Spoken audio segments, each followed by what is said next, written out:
Hello everybody, welcome to the Red Devil Experience. How y'all doing? Hope everybody is doing well. We got the latest Manchester United news, some big updates surrounding Bruno Fernandes, Bruno Guimarães, Elliot Anderson, and much more. We're going to do a little bit of talk about Benjamin Sesko as well, because there's been some stuff coming out about him, positive stuff, good stuff, but I think it makes for sort of an interesting, little bit of a deep dive on our promising striker who is in exceptional form. So it's going to be a good show. Make sure you're smashing the like button. Get that done, people. Very important to the channel. And we are 10 away from 3,300. We want to get to 3,500. So if you're new and you enjoy the content, welcome to the community. Welcome to the family. Subscribe. Hit the notification bell icon. But let's get straight into the news and updates. I guess we could start off with, there isn't a big one here. Many details, minor updates, but as you know, we've been linked to a few midfielders, a few probably being an understatement. We've been linked to like almost every center midfield that's possibly available under the sun. But we did get an update today saying Manchester United have apparently held talks with representatives of Bruno Guimarães from Newcastle, okay? And a little bit more detail into that one. Again, it wasn't a whole lot of detail, sort of a minor update, but sort of a big update in itself. And it is... Where did it go for me? Okay, I got it right here. So, with Bruno Guimarães, here's the update. This is coming from Eduardo Burgos, who is some sort of, I don't know if I think he's Brazilian journalist. I believe so. Something like that. South American. He told us Manchester United are moving in the transfer market to look for Casemiro's replacement and estimate that the budget for the midfielder signing this summer will be 200 million euros. There are 3 names at the top of United's list, and this is interesting because it seems like the top 3 has shifted, and there's also noticeably one person missing from this list, and the list goes as follows. Bruno Guimarães, Sandro Tonali, and Elliot Anderson are the top 3 names on the midfielder list, followed by Adam Wharton and João Gomes are the alternatives. Now, if you're paying attention and you're aware, which obviously most of you are because you're very dedicated and loyal fans, Carlos Baleba is not mentioned in this list. So I find that quite interesting because for time now, our top 3 list has been obviously Elliot Anderson, Adam Wharton, and Carlos Baleba. Sorry, I forgot about him. Now, Baleba obviously hasn't been having a great sort of season with Brighton. Some Manchester United fans have been put off by that or are quite concerned and are thinking twice about if they want him or not. Others still want him, don't really care. But, yeah, I found this quite interesting. I mean, listen, I think maybe it's a bit of sort of the new angle, the new sort of hype, okay? Bruno Guimarães has been mentioned quite recently a lot. Sandro Tonali has been mentioned quite recently a lot. So it's sort of a fresh perspective. It's sort of a new perspective, sort of. So maybe they're going with this angle now. I still think it's quite fresh. He also followed up by saying Manchester United have made informal contact with the entourages of Bruno Guimarães and Sandro Tonali. Now, I don't know what informal, formal, I mean, does it really matter in that case? I mean, contact has been made. They we're asking, we're trying to sort some stuff out. We're trying to see, interest, I guess, availability, maybe like, talking to the agents and seeing, what's their feeling on what Newcastle would demand or how willing are they, how willing is the player to move or leave and stuff like that. So, yeah, listen, I don't know maybe about Bruno Guimarães himself because of the age. It seems to be a little bit, almost slightly, just close enough to the outside ballpark that INEOS do not really go for in terms of players that they have brought into this club. Sandro Tonali, I think, is one that you could do, but there's a lot of question marks over him in terms of, the reports have been he really wants to go back to Italy. And there will be severe competition for him. Arsenal are serious contenders, reportedly, for Sandro Tonali. But listen, all these guys are Premier League proven players, okay? And, I think, listen, we're going to spend a significant, there's no doubt at all that we're going to spend a significant, whatever the transfer budget is, we're going to spend a significant amount of it on the midfield. It has to happen by default, but it also, it just is needed. We're going to literally be down to basically one midfielder, which is Kobbie Mainoo, obviously. And with us increasing our position, looking, for the Champions League and cementing sort of, we're in third. We're tied on points with Villa now, but we are rolling ahead. We are flying high. We are the best performing team in the Premier League in 2026. So basically the same time Michael Carrick came in, but since the beginning of the new year, we are the best performing team. We have the most points. We are undefeated, okay? We have created probably, I think, the most chances. And I think we're up there in goals scored as well, when you compare all the other teams together. So, I think it's going to be one that's it's going to be a bit interesting. It's going to be a bit interesting. Axe is here and Box is here. Axe says, came in quickly to say hi. My favorite VTuber is playing Resident Evil. Nice. So I'll go watch that for now. Okay. GGMU. Keep going, Eric. See you after RE9. Yep. Sounds good, broski. Enjoy it. Thank you for stopping by. Box, what's up? Box says, third place finally. Yeah, man. It's been a while. I see you guys chatting in the Discord. Yeah. I just can't find the time to pop in and have a conversation, but I'm glad that you guys, have fun discussing with each other. I do from time to time read the conversations. Yeah. But I've been so busy that I can't find time to get involved in a full conversation in the Discord.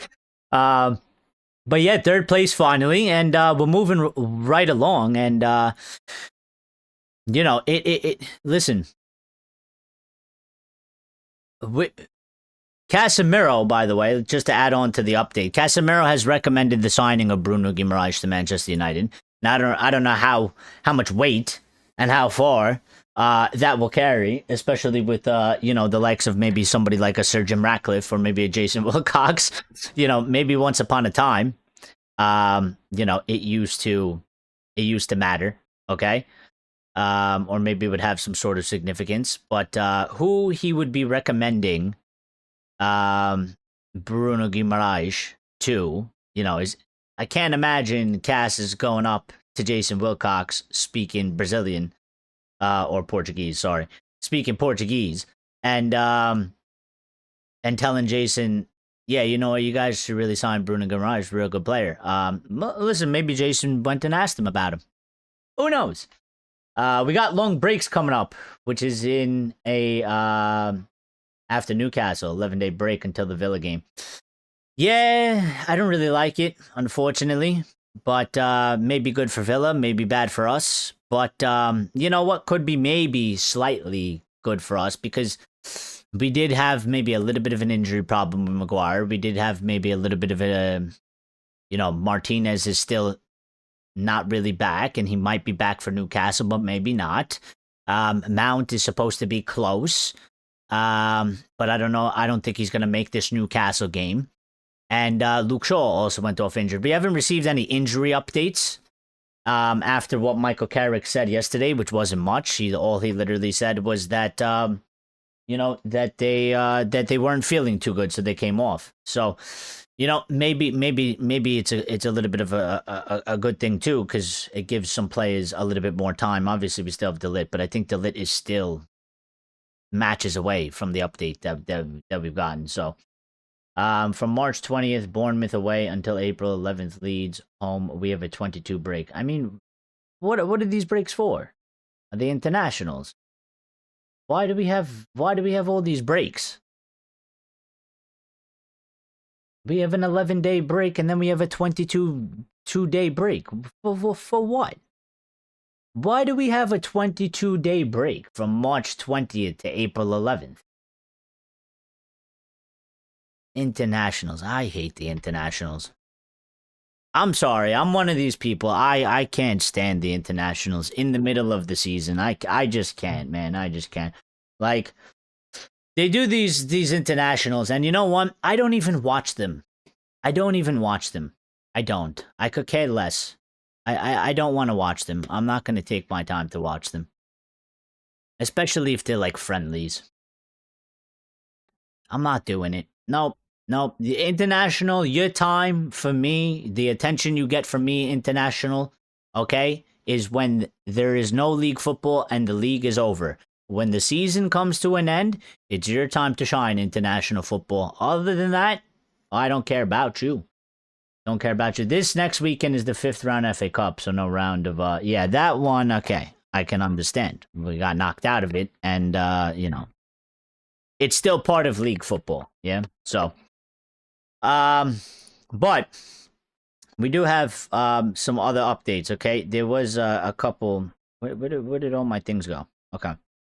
So, there is a big update around Bruno Fernandes, and we're going to talk a little bit about Bruno Fernandes, okay? The game that he played yesterday was, like, absolutely unbelievable. I mean, I was watching some of the things back yesterday after we did the Red Devil recap, and I couldn't even describe it properly to what he was doing. I mean, all the touches he was doing, the small touches, big touches, the passing, the little dinks, the little toe pokes, just everything was 10 out of 10.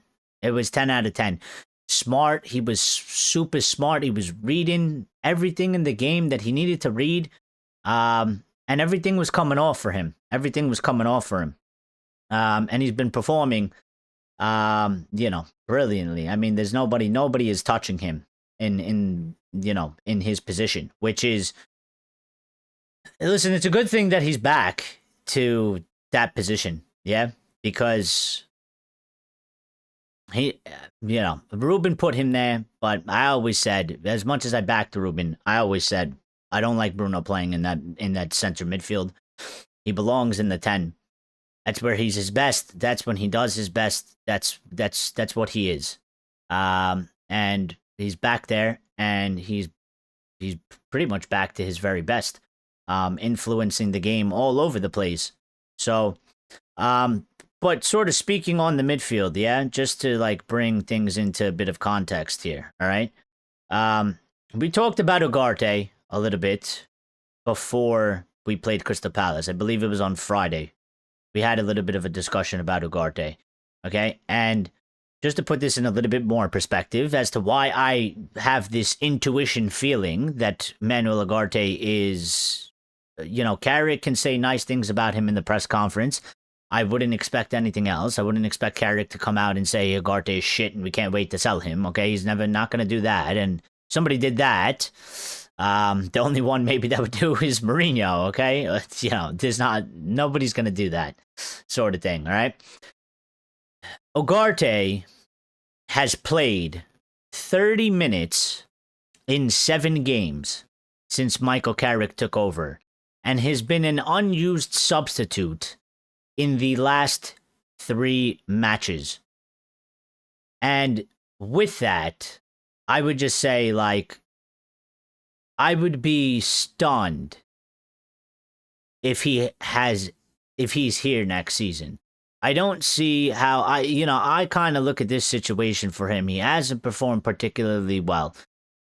You wouldn't say it's stunning or glowing or anything like that. You wouldn't say that you feel like he is somebody that we can't live without with. In fact, we're actually thriving without him, which is, for his sake, not good, right? You don't want to be that guy. But he is sort of that guy. And certainly the fact of, if we get rid of him, we ain't going to miss him, because we're not missing him now. And again, I think one of his issues is that he is just fairly limited. And our squad needs versatility. We need versatile players, especially in that midfield. We need players that can do both ends of the pitch. We need both players that can be just ballers defensively, ballers offensively, in one way or another. Maybe the stronger one way than the other, but they need to be able to do both. He can't do both.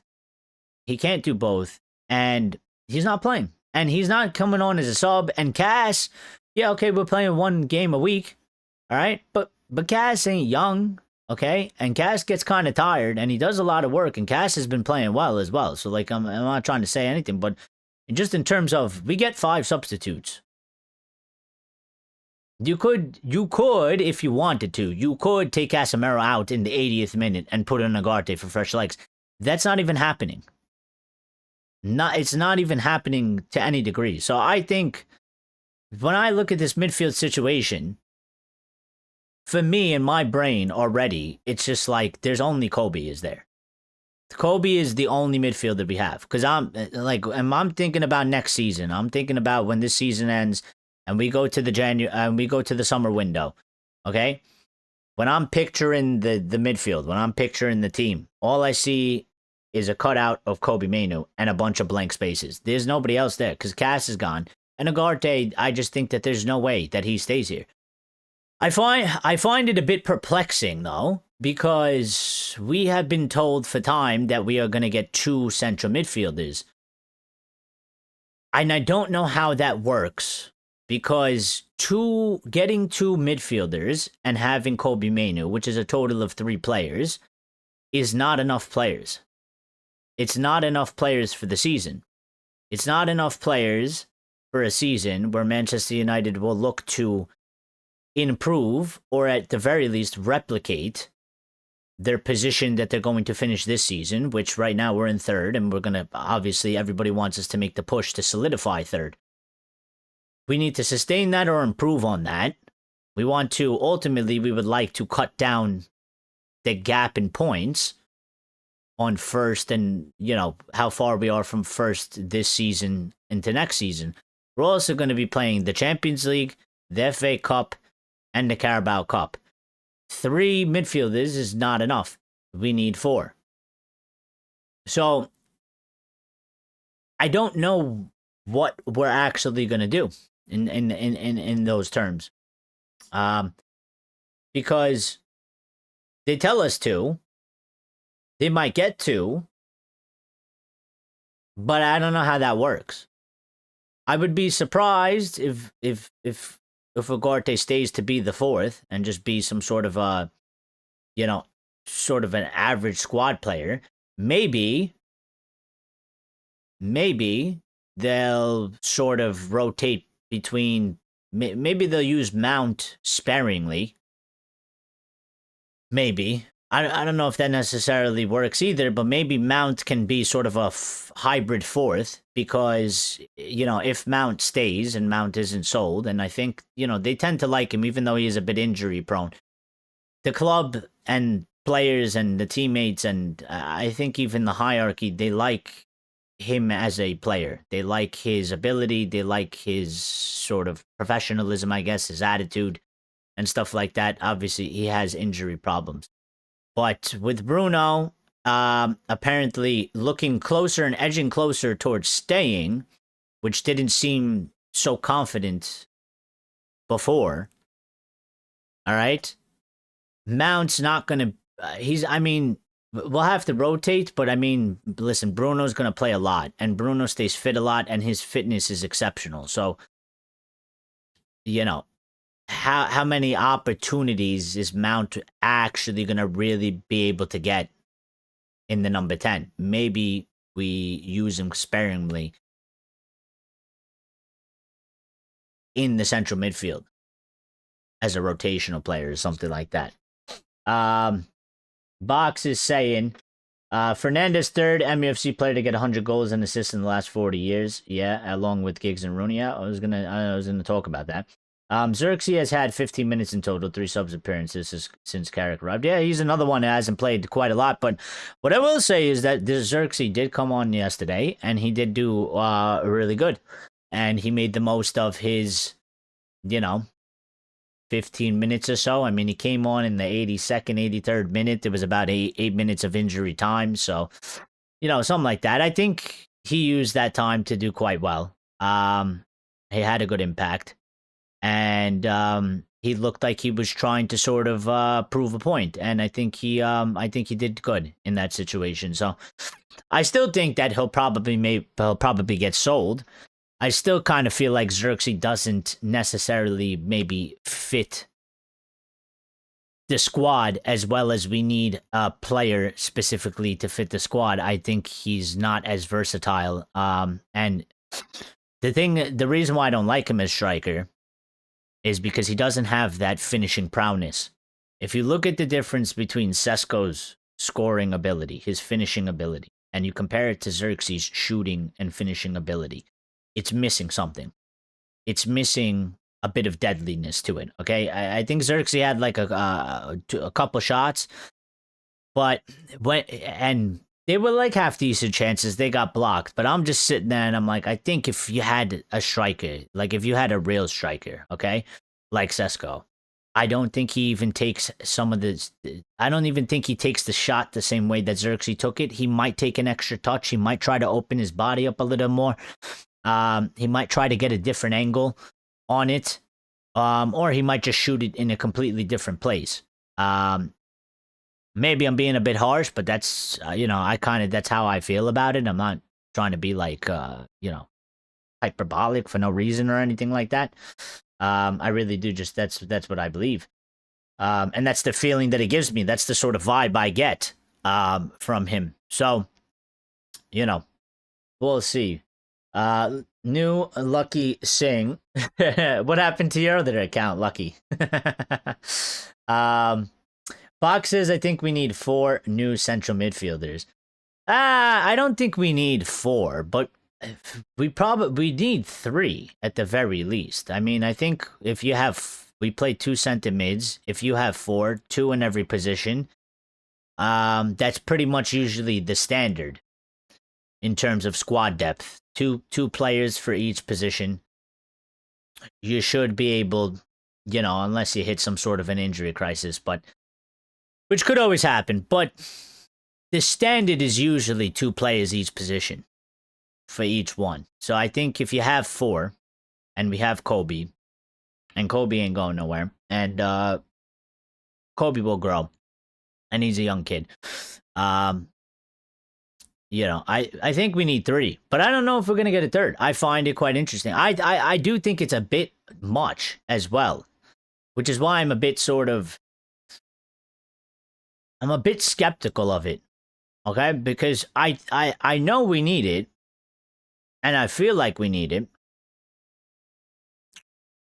but I also kind of just feel like it's a bit unheard of. It's a bit.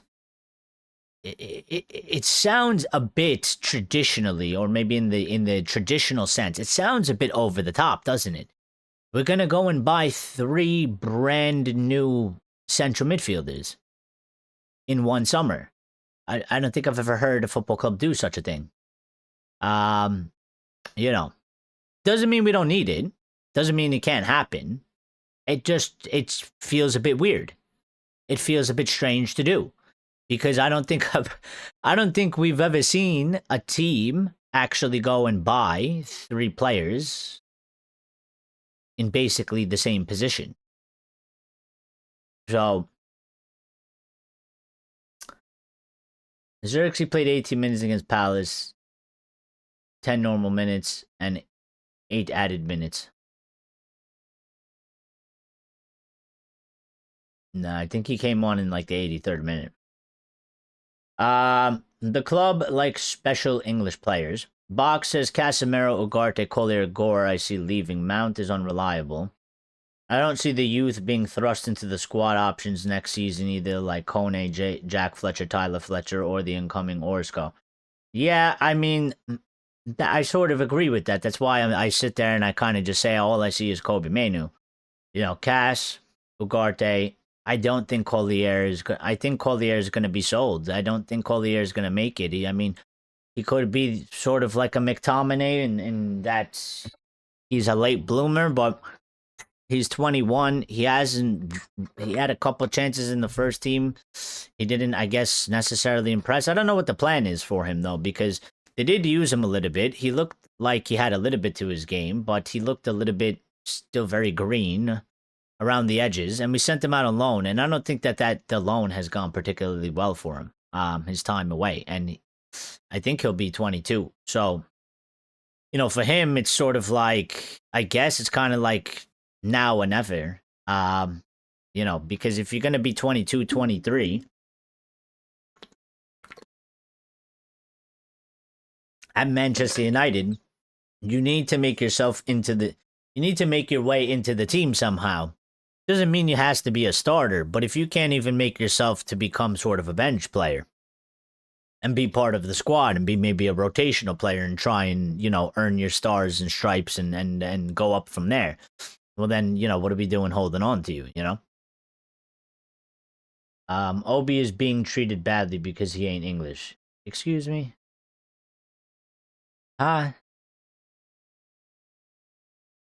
Under what authority, or where would you get that impression from? And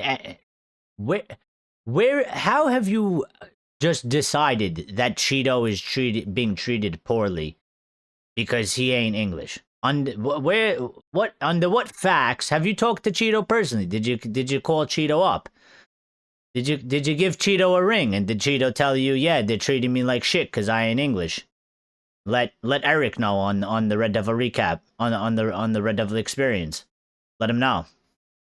Get the word out. Tell him because Sir Jim doesn't like foreigners or whatever, that Cheeto is being persecuted.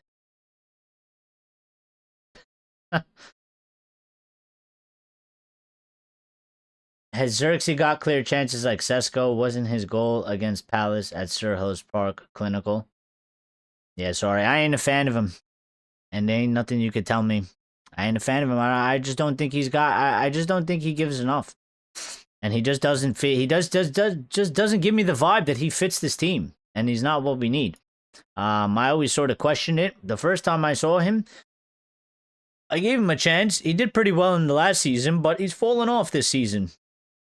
And not only did he fall off under Ruben, who used him quite a lot last season, but he's also not favored by Michael Carrick. And Sesko is clearly... I've seen Xerxes play enough games, and I've seen Sesko play the games he's played, and Xerxes is nowhere near a striker that Benjamin Sesko is. And there's no comparing. There's no comparing. Man Utd, whoever it is.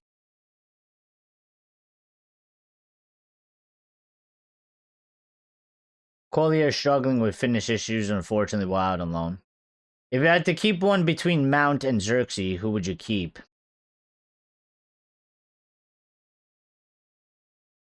It's a bit tough. Can't really rely on Mount. He's not really reliable. But I think Mount is a better player than Xerxes in terms of passing, creating plays, pressing. I think Mount could give us something. The problem is Mount is not reliable fitness wise, and if I have to fall back on one of my rules, I guess one of my philosophies is that if you can't stay fit, you're pretty much useless. So I would probably have to keep Xerxes over Mount, but not because of ability, solely because Mount can't stay fit. If Mount was able to stay fit and he didn't have injury problems, I'd be keeping Mount over Joshua Zirkzee without even thinking about it, 110%. But I do favor availability. I think it's very important, and I think you can listen. You can have a Lamborghini, okay, but what good is the fucking Lamborghini if the car breaks down every week and a half? You might as well go get a fucking Toyota Prius that never breaks down. You know? So, sell both, probably. So the question asks, well, I mean, you could sell both if you want. I'm just saying, Klopp bought 3 midfielders. Did he? Okay, maybe I'm wrong on that. Sobo, Gravenberch, and McAllister. Okay, fair play. I think you're right about that, yeah. So we can do it. I mean, listen, we can do it. I feel a bit skeptical on it because they keep telling us to. The updates we keep getting, which I assume journalists get briefed by somebody by the club somewhere, somehow, okay, is 2.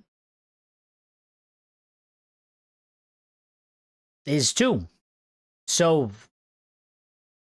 I want to know, well, what's the plan for the midfield in terms of, you know, like, are they going to keep somebody? Now, Fabrizio Romano, while we're talking about this, and this is why it's great to do live shows, because we literally just got an update, okay? It is very unusual, though, to buy 3 new centre mids in 1-1. It is. It is. I mean, maybe Liverpool and Klopp did it, but, like, it's not a common thing, yeah? I'd buy 4, but we have to be realistic. Yeah, that's sort of the thing. That's what I'm saying. The 4 is way too much of a stretch. You know? 4 is way too much of a stretch. But we did just get this update by Fabrizio, okay? Fabrizio, literally 10 minutes ago. Literally 10 minutes ago.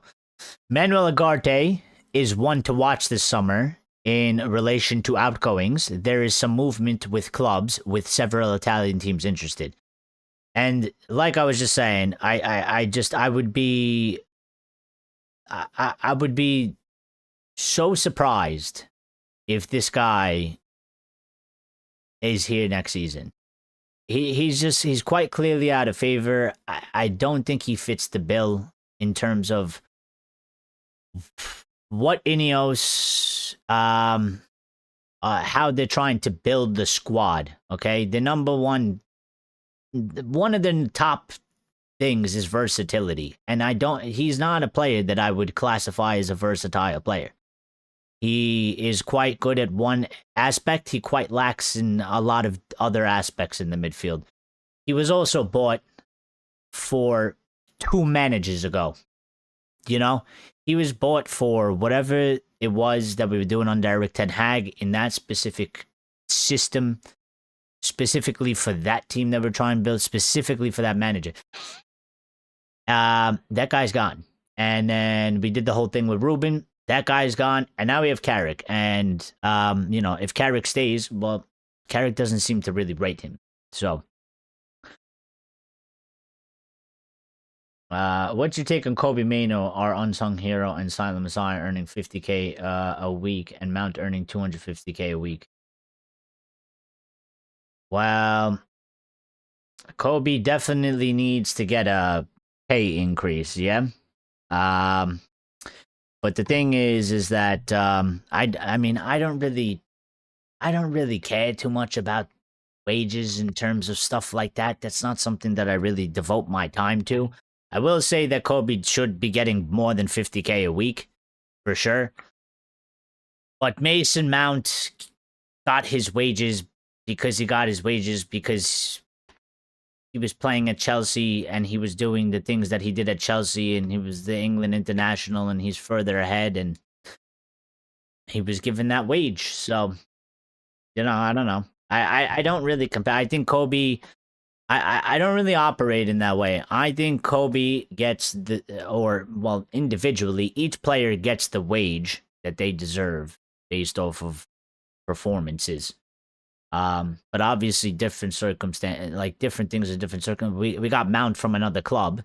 Okay, when you buy a player from another club, okay, if Mount's on 150K, you're not gonna give him 150K. They always get a pay rise. So if he was at 200, you gotta give him 250.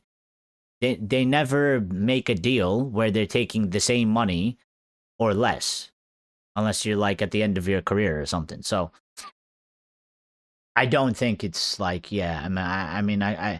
I think Kobe is overdue a new contract, and there's been like a lot of bumps in the roads in that, and he should definitely be getting a higher wage. But I'm not gonna sit here and do a deep dive into fucking analyzing Kobe Manu and Mason Mount, and then going on a, I don't know, a tirade or whatever. I'm not gonna protest and say it's unjust that Mason Mount gets more money than Kobe Manu.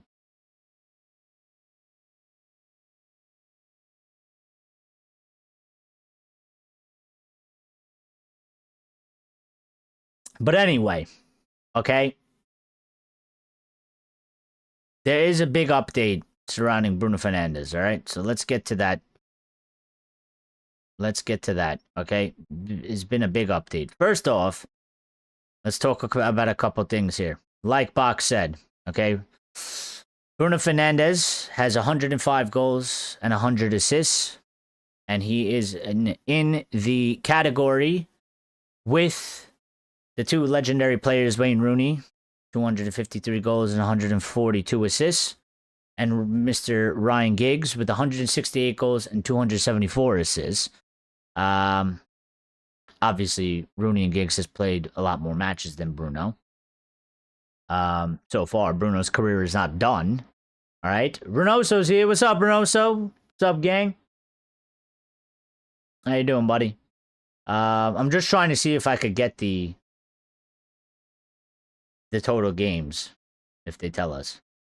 Fernandes milestone achieved in 314 games, surpasses Sir David Beckham assist total, and highlights his evolution from 2020 signing to the team's captain and top creator with 205 total contributions. Giggs' United record is 274 assists, spans all competitions over 24 years. Emphasizing the rarity of such productivity, no current player is on a pace to challenge it soon, as noted in replies. Yeah, I mean, bro, Giggs, 274 assists in 24 years, yeah? Bruno has 100. He's 174 assists away from Giggs on that one, but I'd complain, and Jimmy, but who would listen? Somebody. I might. But enough of that, okay? Where is my Bruno Fernandes update, okay? Because there was actually a quite significant one. Okay, and also Bruno Fernandes, as they're saying, in a league of his own, he's got the most assists in the Premier League right now at 13. He's got the most chances created at 84. I think second is like 54 or something like that. There's a massive gap in between him and the person behind him. And he also has the most assists per 90, which he is averaging 0.54 assists per 90, which is actually exceptionally high. I know it doesn't. I know. Sometimes it doesn't sound like much, but it is actually quite high. Bruno Fernandes. So, all right. Let me get to the real update. Let's get to the real news. Where is I bookmark these things and they're gone. I definitely bookmarked this thing. Okay, here it is. I found it.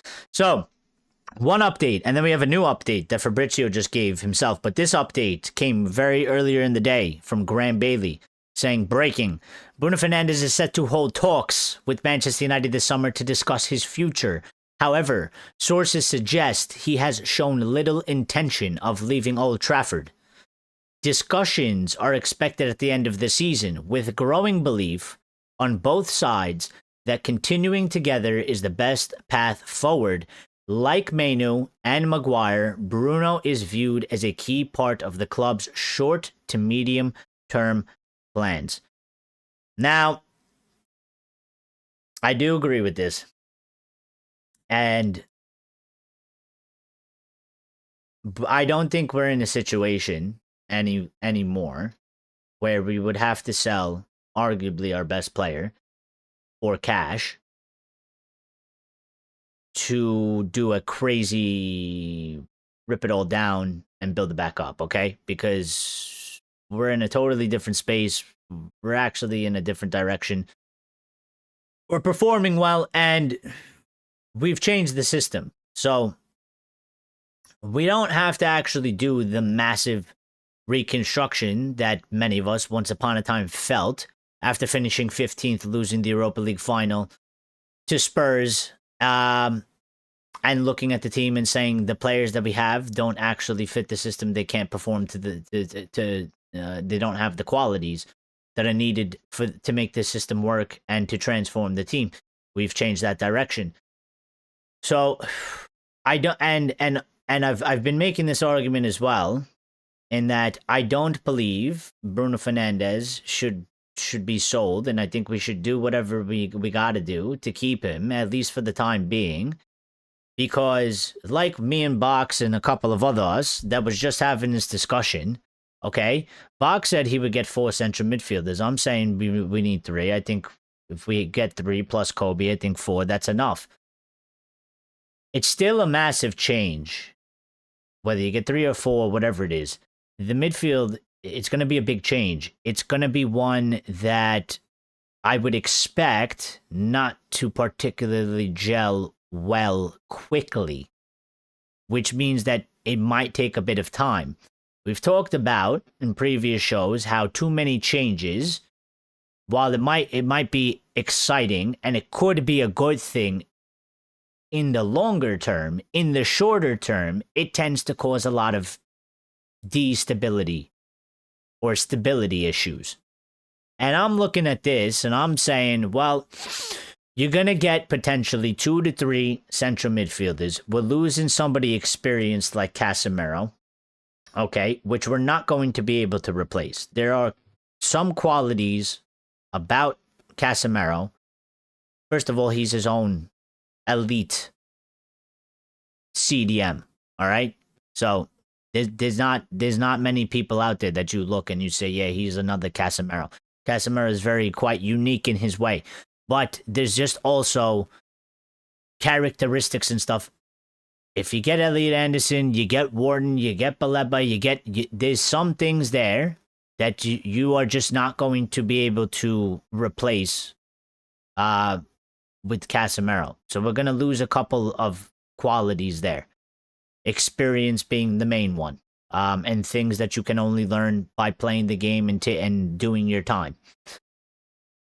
I would not be very confident, and I think it would be a very bad idea, and I think it would be very counterintuitive to our squad building and to next season. If we let Casemiro go, we get in 3 brand new central midfielders or 2 central midfielders.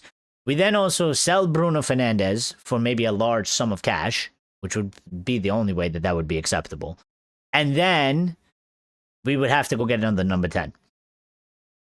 And obviously, if we were to go get another number 10, it would be somebody that's 23, 21 years of age. Another guy that's sort of in the beginning stages of the career, early on in their career, on the younger side. I don't think it would be a very good idea. It's also why I've been asking and saying that I think Maguire can stay and should probably stay. And I don't really see a problem with Maguire staying as long as he accepts to a lower wage and is basically a squad player. I think it's good to keep some experience. He's been performing well. But Bruno is our captain and he's still elite. And I think, listen, we're going to lose him at some point, yeah? And at some point he has to go, and at some point it's going to be over. But I think timing is good for everything. And I think the way he's playing now, and the way the squad's sort of looking, and the way the squad's sort of shaping, the way that Carrick has come in and sort of taken the helm and gone with these things, I think Bruno, at the very least, you could keep him for another 2 seasons. I don't, he's doing this season. I don't expect Bruno to fall off a cliff next season. So that's why I kind of say 2 seasons. And I think if you build the rest of the squad properly within 2 seasons, maybe in 2 seasons' time, it would be time to say goodbye to Bruno Fernandes. It depends. But yeah, I think we have to keep a hold of him. And it's turned around. It was looking a bit quite bleak. Now, Bruno never really wanted to leave. Maybe he was getting a bit disillusioned. But Carrick has come in and done quite a good job. And I think one of the positive things about Michael Carrick is that he is a legendary Manchester United midfielder. And he is a winner. And he also has a certain character about him. I always say these things, and I just be real. And I don't mean to be like some guy that's just like a disrespectful dickhead for no reason. But Carrick gives a different vibe to me than Ole Gunnar Solskjaer. I don't know what it is. I don't know if it's because Solskjaer just came across as too much of a nice guy. And he's kind of so very happy-go-lucky. Okay. And he's very like, I wouldn't even say half glass full. He's more of the glass is full type of guy. But I just feel like with Carrick, he has this mixture about him that Ali didn't maybe necessarily have. That there is like this level of respect that people like Bruno, maybe other midfielders, and even other players outside of the midfield area, they look at him and they know the game he did. They know how good he was. But he also has this level in his characteristic that it's like a mixture of a guy that you definitely can respect because he is just a proper guy, I guess you would say. But he also has this level of seriousness to him. He also has this aspect of, we're in it together, but also, this is some serious shit. We ain't fucking around. So I was thinking about this today because I'm looking, there's been some links, right? Some rumors linking the likes of Cole Palmer to Manchester United. And I'm thinking, and I'm like, well, if I'm looking at it, and maybe this is just me being a fan and an outsider, and maybe this doesn't go on with players, maybe it does. But I'm like, if I had to look at a manager that was at Manchester United,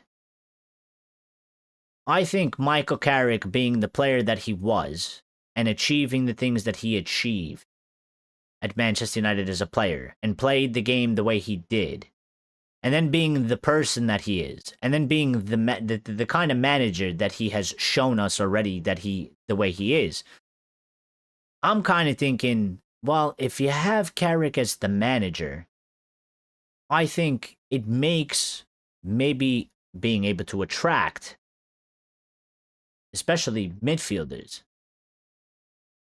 much better. They all know the game that he does. They all respect him for it. They all know that he was a brilliant talent. And I think they would want to go. I think it makes it just a little bit more interesting for them to be managed by a guy like that played the game, especially if it's in their similar position to them, that was so brilliant at doing it. Could be a bit of a stretch, but that's just what I kind of feel like right now. The Newcastle game is fascinating, to be honest. We struggled at St. James's Park in recent times. Last win was 2020 during COVID. We're in great form, though, and Newcastle have been shaky as of late. Yep. Bonsoir, sir.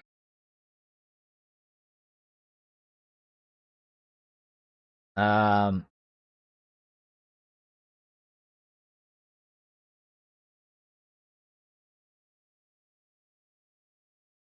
yeah, see, I'm not really afraid of Newcastle. I'm not really afraid of Newcastle. I'm not afraid of any team right now. You know, again, our performances, to me, our performances aren't, we are not absolutely destroying people, okay? We are not just completely playing people off of the park. But we are in very good form. We are actually in the best form in the league out of everybody. And we are figuring out how to get through, and I think this, to me, I rate this quality very high because it's just life, football, it's very similar. Everything you do, you're not going to be able to do it most of the time. It's very, that's what makes it so special, I guess, if it does happen, and it happens every once in a while, but you're not going to do everything so magnificent all the time. And football is just it's a game that is just very, you just never fucking know. I mean, you might know, you might be on the money, but anything can happen in any match at any time. And I just kind of feel like we have had good moments. There's been some shaky, iffy moments in the matches, but we've figured out how to win and how to get 3 points. And actually, we figured out how not to lose during this sort of period so far. Now, do I think we're going to remain undefeated from now to the end of the season? I think that would be insane. And if it does happen, let's throw an open bus parade just for that. I'm joking. But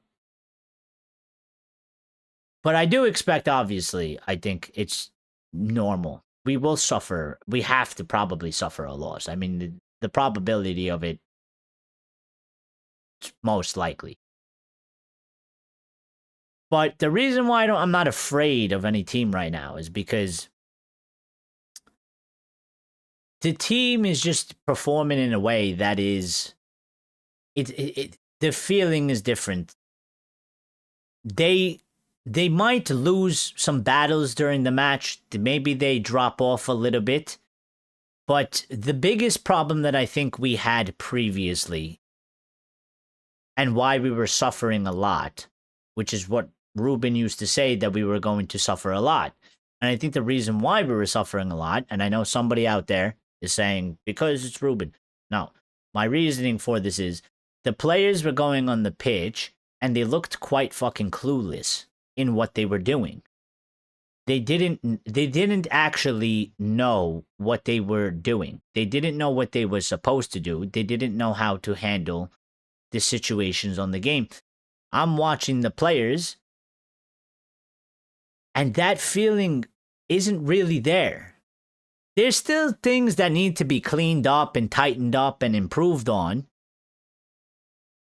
But from what I've seen since Carrick's come in and made this change, and maybe he's simplified it, and maybe they made clearer instructions and stuff like that, the players no longer, to me, they no longer go out there and look like clueless chickens running around without a fucking idea, like they've never played with each other before, which I think was a massive issue, which is why we couldn't figure out how to do anything. We couldn't figure out how to not concede. We couldn't figure out how to score. We couldn't figure out how to get 3 points. We couldn't figure out how to win. And they've shown this over the last, what is it, 7 matches now. That, listen, pretty much the representation of what the players are telling me on the pitch in actions without words, that I will translate into words, is we are not perfect. We are not the ultimate machine right now, but we will figure out, we can figure out how to get the job done. And I think before that, I couldn't describe them as that. I couldn't. So, can we lose against Newcastle? Sure, but I'm not worried about any of these teams like I was worried maybe, 2-3 months ago. Anymore. So, and I say bring Newcastle on. I expect it to be a tough game. But like I say, I live for these moments and these challenges and these matches. I don't want maybe necessarily an easy game. I don't want it to be scrappy. I don't want us to be leaving it late or anything like that. But what I'm saying is, I don't want us to just I don't want to go into a game where Newcastle are like the worst we've ever seen them and we're just like fucking cruising by. Okay, maybe it might be more relaxing that way, but I think it is really good and it's really important for the team to be tested at all times, in all different situations, in all different circumstances. I think it helps the team be stronger. I think it helps the players be stronger. So I expect Newcastle to give us a hard time, but I also expect the lads to continue doing what they've been doing, where they have not been perfect in every aspect, but they're hitting hard. And they're finding ways, and they're finding gaps, and they're finding, answers. That's what's encouraging me about this team, is that they're not perfect. And I know they're not perfect. And they're not going to be perfect for the remaining of the season. They're just not. But they're finding answers in this sort of a bit of a chaos. Because even during City, okay, and Arsenal, we had to play counterattack. We had to let them have the possession. We had to let them, basically, and there was a lot of sort of, nail-biting moments in those matches. Because first of all, it was fresh, okay, with Carrick, it was new. We've sort of been there before, where we've blown shit multiple times. We've bottled it, okay? But they got over the line in that game. They got over the line in that game. They got over the line in all these games that they've played so far. So when I look at the situation, I say, well, we could lose, but we can win. There's no reason why we can't go against Newcastle, just like we've done to all these other teams, and figure out an answer and get over the line. And so when I look at the fixture list, I said, bring on the Newcastles, bring on the Villas, bring them all on. We're in a good space right now. Let's keep it rolling. And let's go head to head. And let's see who's about what. Yeah, and may the best team win on that day. Bring it on. So I went into a nice little thing there. Lauren says the conundrum for me is that we are profiling midfield pivots who are far superior to Kobe Mainu, and then we don't know if the new style will gel with Bruno and their new number 10s bought for Ruben. Well, listen, that's their job, Lawrence, I would say, is that whoever they pick for the midfield pivot, okay, to all your concerns, I mean, that's what they get paid the big bucks for, yeah? So they should be taking all of that into account, and much more, I would add, by the way, but they should be taking all that into account, and then you got to go and get the best possible, what I would call a solution. So I can't worry too much about that, because ultimately, obviously, we don't have any control over it, unfortunately. So my whole thing is that it's just I will let them make the decision, okay?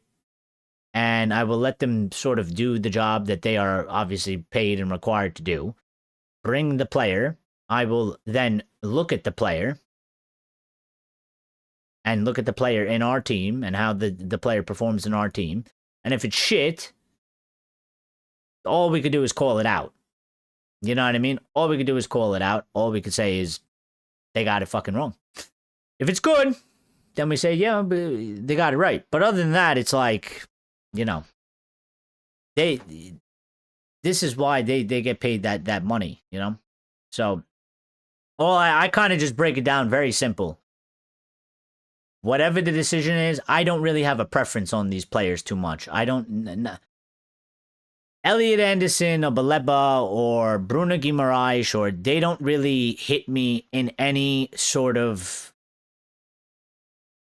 special way where I get a nice warm fuzzy feeling inside and I go, I really love that player. I would love for him to be a Manchester United. I don't that's not me. To me, I look at them and I go, all right, there's a bunch of candidates for this job. I don't care. I don't care about emotions. I don't care about like personal feeling. Whichever one is the best candidate, pick that one, bring them to us, and put them in there. You know. So let's see who they bring us. And let's see how it looks. I will give them a bit of credit. Okay? There was a lot of talk about the 2 number 10s. I think we did need them. And I think it's been important that we got in Mbeumo and Cunha. I think those players, I like the players. I like the characteristics of them. Okay? And I think they've been valuable additions to the squad. And then also, you know, Benjamin Sesko as well. So they've already basically done it for the attack. I'm going to go ahead and give them the benefit of the doubt for the midfield as well. I'm not like too anxious about it in terms of I think they might pick the wrong player, because to me, they've been pretty good. They've been pretty good. I think their record so far in terms of buying the correct sort of profiles has been pretty good so far. Now, some things have happened out of their control, like they probably would have definitely got Liam Delap totally fucking wrong, and we're lucky that Liam Delap basically told us to go fuck ourselves because we didn't have Europe and went to Chelsea. So thank you for that, Liam de Crap. Okay? Appreciate it. But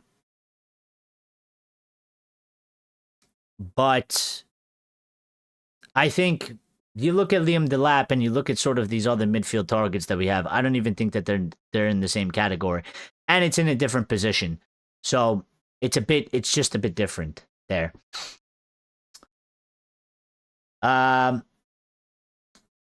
It's like Ollie 2.0 to an extent. Grace says, yo.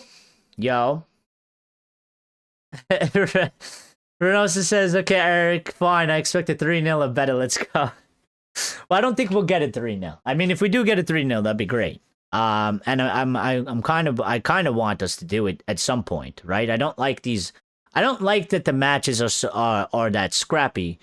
And we need, I would like for us to kill the game at some point in the game. And also, I don't want to leave it I don't want to leave the match open so late.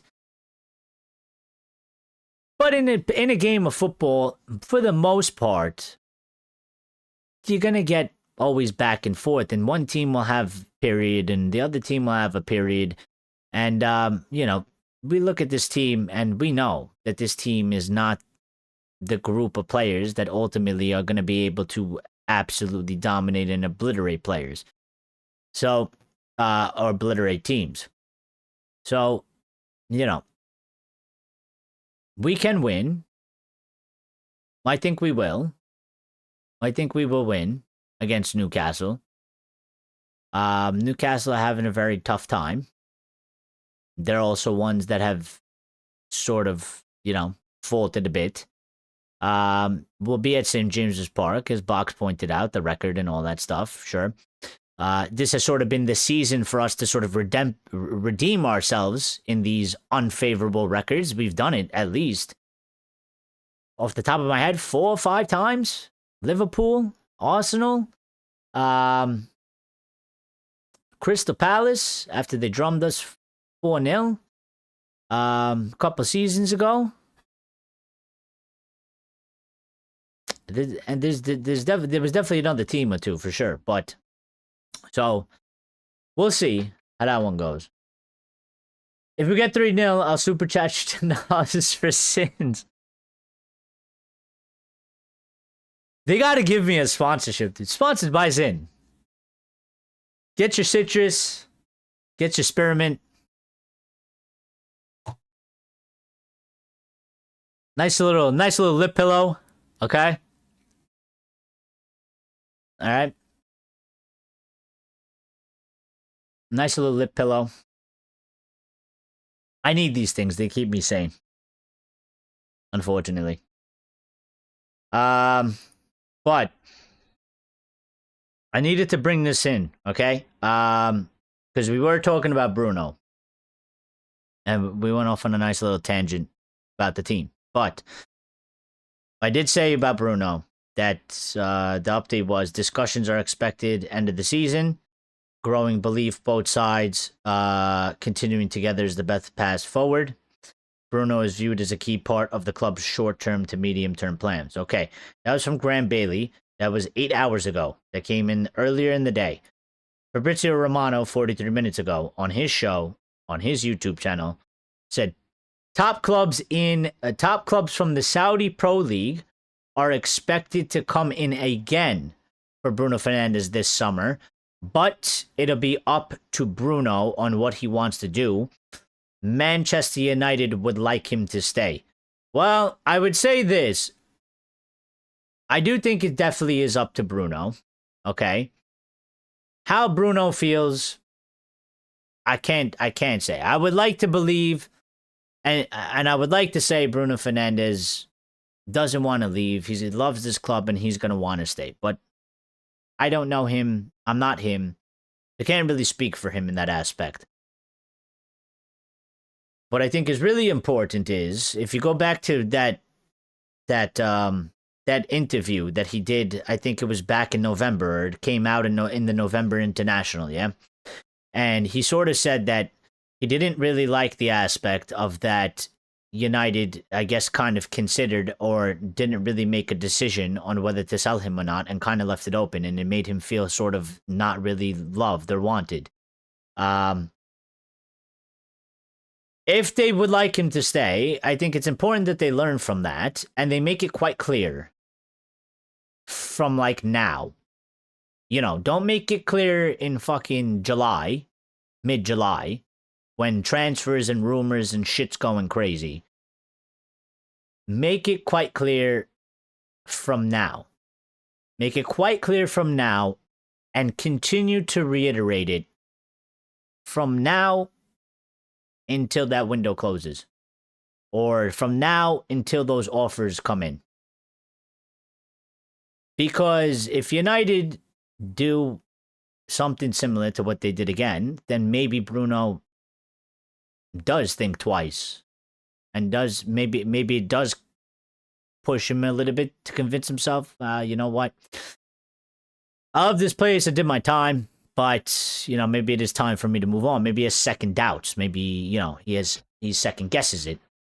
So if United genuinely want him to stay and would like for him to stay and deem him as an important player, make that clear and evident now, today. And continue to reiterate that from time to time throughout the rest of the season. And if you deem him as that good of a player or that important of a player, then there shouldn't really be any discussion about a transfer that comes in. In fact, I would go so far as, if you've made the decision that you're going to keep Bruno no matter what, okay, and you make that clear to him, then it should be put out there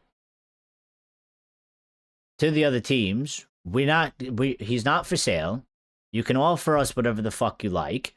We're not going to accept it. And if they do still offer us something, they shouldn't dwell on it when it happens. Okay, they shouldn't take long. They need to be quick with it. They can still think about it, but don't think about it too long. Don't leave room for doubt. Don't leave room for, you know, too much thinking. Reject it immediately, as quickly as possible. if their ultimate goal and their thing is, well, we rate Bruno Fernandes and we want to keep him, then you need to act accordingly.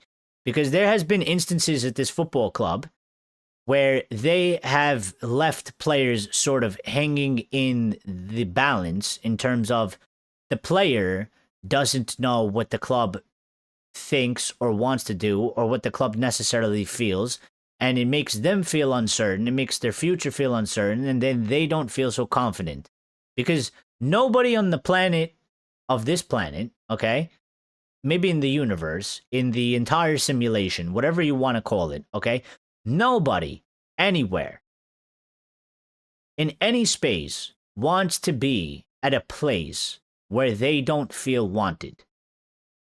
And our football club has done this to a couple players where they have just like not been straightforward with them, or they've taken too much time to think about shit and the communication wasn't really there and it wasn't really great and it wasn't, it was lacking. And, we lost Herrera like that. The thing that we did to De Gea wasn't great either. There's been some instances, and I think even with Bruno, the way he described it, the way he saw it, the way he felt it, that just happened. So it's not even like, oh, INEOS don't do that. And, the football club has done this from time to time. So they need to make it, they need to make a decision on it, and then they need to stand firm on the decision and show like a little bit of passion, a little bit of, strong backing, confidence in him. 2-2 tomorrow. We're playing Wednesday, I believe. I don't know who's. By the way, what's the score of the Liverpool game? Isn't Liverpool playing right now versus Wolves? I assume they're winning because nobody's talking about it. Or are they playing tomorrow? I thought they were playing today. Oh, they're playing tomorrow. I don't know. People were talking about... I didn't think there was a match today, but I saw people talking about it like there was a match today. They were talking about the Liverpool Wolves game like they were playing today, so... I thought it was today, but it's tomorrow. Tomorrow, we got Bournemouth, Brentford, Everton, Burnley, Leeds versus Sunderland, Wolves versus Liverpool.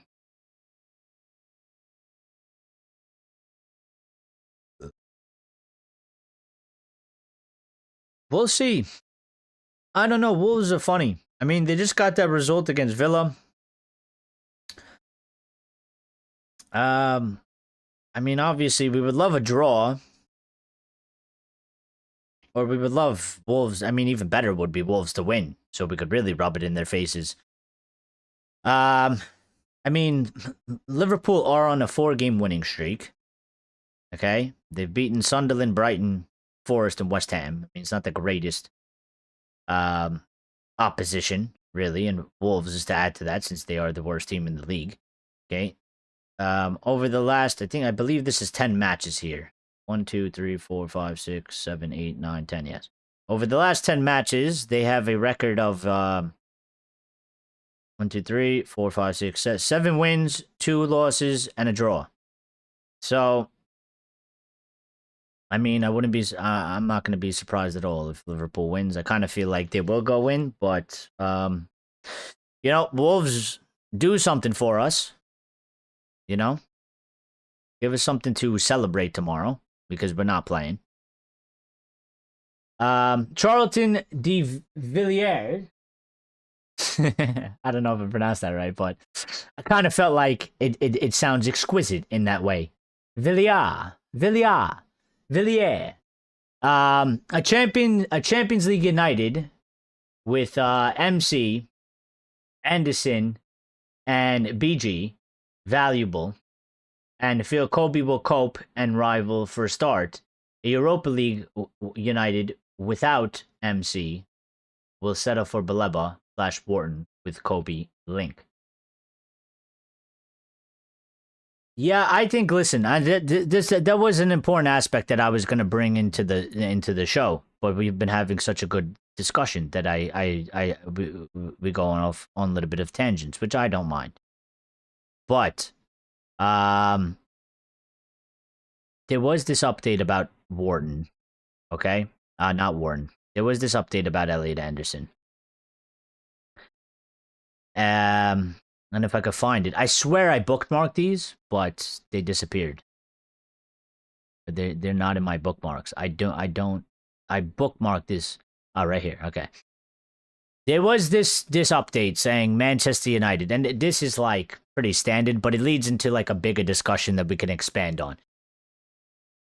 This came from the Mirror earlier in the day, 8 hours ago, but they said Manchester United qualifying for the UEFA Champions League would significantly strengthen their chances of signing Elliot Anderson this summer, although he hasn't decided his preferred destination yet. Now, I do think that that's true, in that it definitely would significantly strengthen our chances. I've been saying that. I think that's always been sort of talked about. But I think that sort of you can spread that across the board to almost every player. It doesn't mean we're guaranteed every player, but if you're saying we're gonna go into a window where we're gonna have to try to, at the very least, maybe compete for some of the same players that maybe Liverpool want to go get, or Chelsea, or Arsenal, or Manchester City, we may still lose out. Maybe we win them, but with the Champions League, and maybe with Michael Carrick confirmed as full-time manager, if that's what happens, that is the best scenario, best shot we have. And I think it's like sort of looking into two different realities. Because if you don't have the Champions League, I think we can only go and get a certain number of players, a certain level of player, and we're going to miss out on a bunch of players. For sure. We're going to miss out on a bunch of players. We won't stand a chance. They won't even look at us. You know what I mean? They won't even look at us. It's like the difference of like you having a six-pack and you not having a six-pack. Like, there might be a 10 at the bar. She won't even acknowledge that you exist if you're looking all sloppy, okay? Some dude walks in with a chisel jaw and a six-pack, and she's breaking her neck for him, okay? And I kind of feel like that's what that is. Like, us in Champions League, we'll be attractive. Like, we'll get looks. Like, we'll get attention. People will, like, players will entertain us. And we have a chance to win them over, to get them in. Without the Champions League, if it's Europa League, we'll be semi-attractive, but we're gonna miss out on the top tier, which will set us back. But thankfully, we're doing a very good job. And we've made massive improvement, we've made massive strides, and we've capitalized massively. And you know what? Maybe it's a bit of luck, and maybe it's a bit of Carrick, and maybe it's just a perfect storm for the perfect time and the perfect conditions, whatever you want to, jot it down to. But it's happening at the perfect moment. We just entered March. There's only 3 months left of football. Okay, still a good amount of games left, but we are hitting the form, and we are getting the results, and we are getting the points at probably the pivotal time to start doing it. And we need to just a couple more of us doing this, and we can stop we can probably, in terms of the fans, not the players. The players have to go till the end of the season, to the very last game. The fans, us, we can probably start to relax a little bit more and say, okay, we fucking got this. Like, we secured this shit. This is ours. The future, in terms of what's coming up in the window, is gonna be a lot more positive. It's gonna be a lot more bright than what it could have potentially have been. And then pretty much, listen, that happens. We're riding. Everybody is riding this high into the summer window, and only INEOS can destroy it by having a shit summer transfer window and not getting things done. So, you know, a lot of pressure is going to be on them, which is good because it needs to be. Because they're either going to do the job or they're not going to do the job. And if they're not going to do the job, then we call it out and we go for the head. Or you do the job and good things happen, and then we give you credit.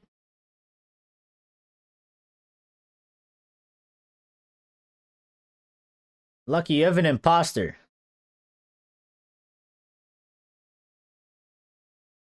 Well, I don't know if that's your alt account, but you have an imposter. Lauren says, with Bruno, it's always the question of being stuck relying on him, which leaves limitations in our play. Nah, but see, for me, Lawrence, I don't really view it like that. I mean, I kind of get it, but I feel like we're kind of transitioning away from that. As long as we continue to bring in quality, but you know, every team sort of needs their catalyst as well. There's always a player or two that sort of sticks out past the rest of them and is sort of the leader. And you need those guys. You know, there might be maybe that negative thing that happens with that, but there's also a lot of positives from that. And, you know, for me, one that like I look at is like, you know, Declan Rice for Arsenal. He's one of those. Like, he does a lot of shit for them and he does everything. Like, you take him out, they're fucked. I mean, Rodri was sort of similar to Manchester City at one point. And without Rodri, City were cooked. They were nothing pretty much without him. But you know, they were very successful with that. So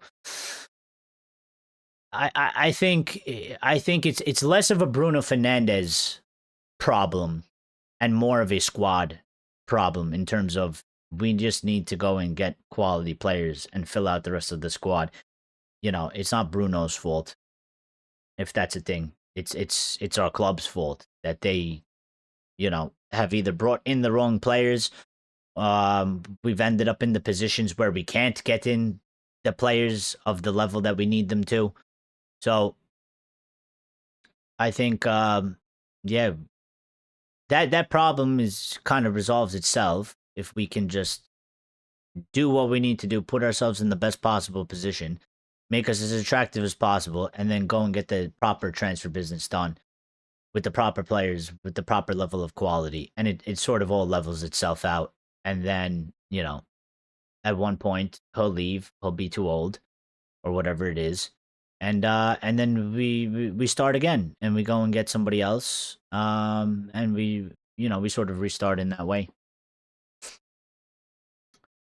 No, I think Liverpool have got it together. I think we may concede 2 on Wednesday, but could pull 2 back. I think the Newcastle game will be an interesting match. You know, let's have a little bit of a look at it, okay? Rasmus Højlund money, £40.3 million. Go get Elliot Anderson. I mean, yeah. Listen, Lucky, I think we're going to go for players. There's no doubt about that. It's about convincing them to join us, and it's about winning out the battles. You know, I don't think we're in the area where United are like, we're not getting anything that United is saying like, oh, you know, we don't know how many deals we're going to do. Like the midfield revamp is definitely on. I don't know how many players we're going to get in totality. I would argue you got to get 4. Minimum 5 would be great.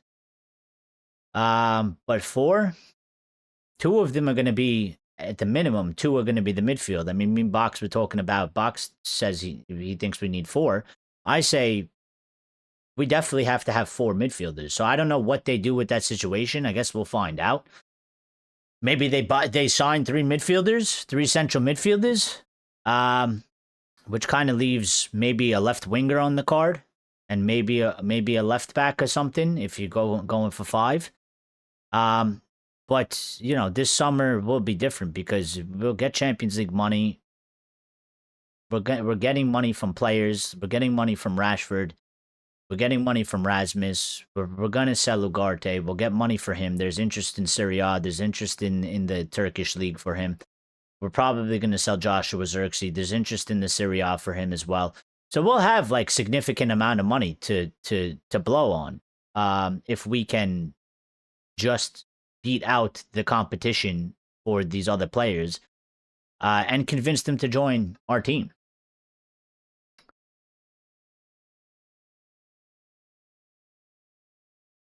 Two luckies are better than one.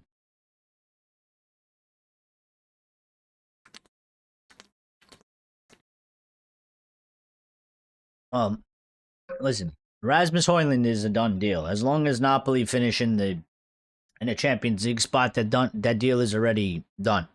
It's already confirmed. It's an obligation to buy.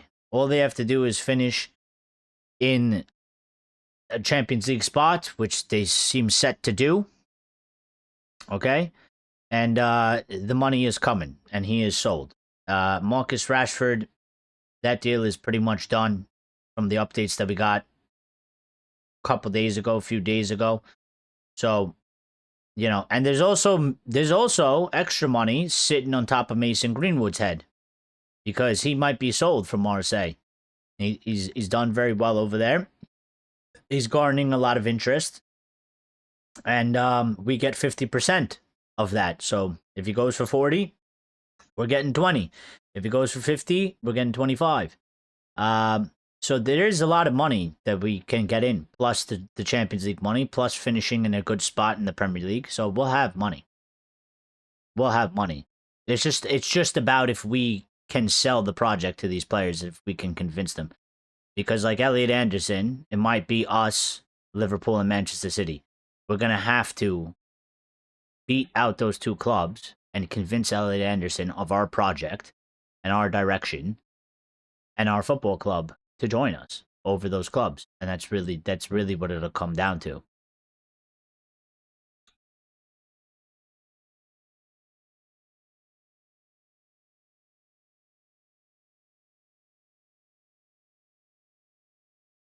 Some quick things to hit on, okay? Michael Carrick's current interim spell at Manchester United has a higher win percentage, 86%, than any recent interim, including Ole Gunnar Solskjaer's 2018-2019 run, okay? And also, from Fabrizio, everyone at Manchester United has a feeling that Michael Carrick has chances of staying as the permanent head coach. The feeling around Carrick is increasingly positive. It is not decided yet, which is to be expected. Still kind of fairly early. Okay. Manchester United's... Let me know if you agree with this, by the way. This is from the Daily Mail Sport. Manchester United, they have done a Manchester United top 25 players since the Premier League began in 1992. And the list goes in order. Number 1 is Eric Cantona. Number 2 is Ryan Giggs. Number 3 is Paul Scholes. Number 4 is Cristiano Ronaldo. Number 5 is Wayne Rooney. Number 6 is Roy Keane. Number 7 is David Beckham. Number 8 is Peter Schmeichel. Number 9 is Ruud van Nistelrooy. Number 10, Bruno Fernandes. And number 11, Rio Ferdinand.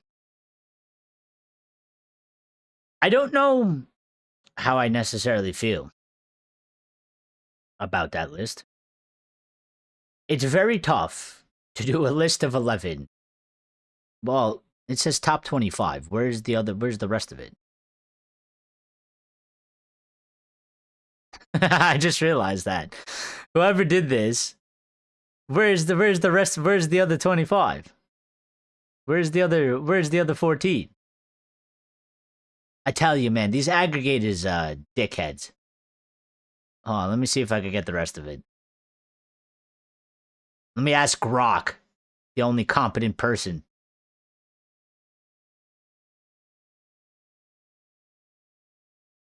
Two of them are gonna be lucky. Lucky will neither deny nor confirm if that was his alt account. He might have identity theft. Somebody might be pretending to be him. Let me see if I get this. Who are the 25 players? These aggregators, man. I don't think I necessarily agree with that order. I feel like for me, Wayne Rooney should probably be higher because of what he gave to the club.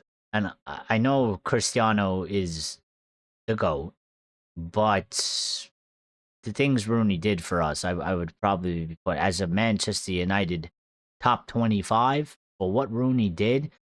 I always feel like Rooney, for whatever reason, I don't know if it's because he's a United player, but he's not respected as he should be in totality. Okay, so I got it here. After 11, which was Rio Ferdinand, Dennis Irwin, 12, Van de Sar, 13, Andy Cole, 14, Mark Hughes at 15, Yap Stam at 16, Ali Gunnar Solskjaer at 17, Gary Neville at 18, Steve Bruce in 19, Vidic 20, Andre Konchelskis at 21, Paul Ince at 22, Robin Van Persie in 23, Patrice Evra at 24, and last but not least, Zlatan Ibrahimovic at number 25.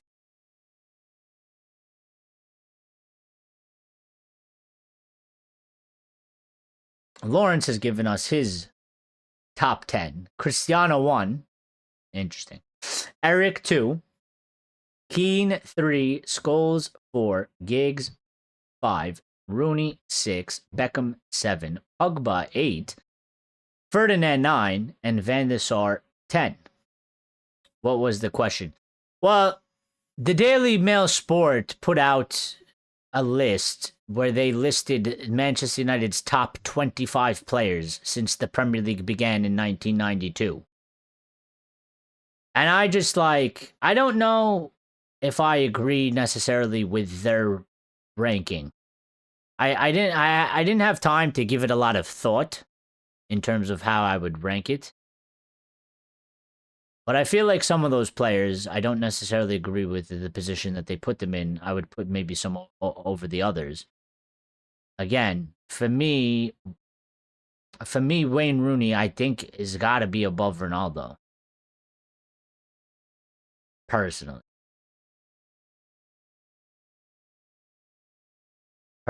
Also, I mean, they put Vidic in at 20.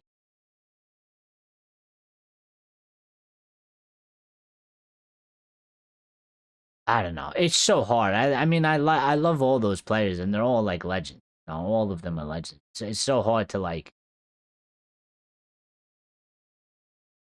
It's so hard for me to like rank one over the other. I don't know if I would put Zlatan in there though. I'm gonna be quite honest. I mean, he only played 53 games. He scored 29 goals, and Zlatan is Zlatan. But I don't think I'm putting. I'm sorry. I that one I definitely don't agree with. I would not put Zlatan Ibrahimovic in this top 25 list. There's no way. I mean, no.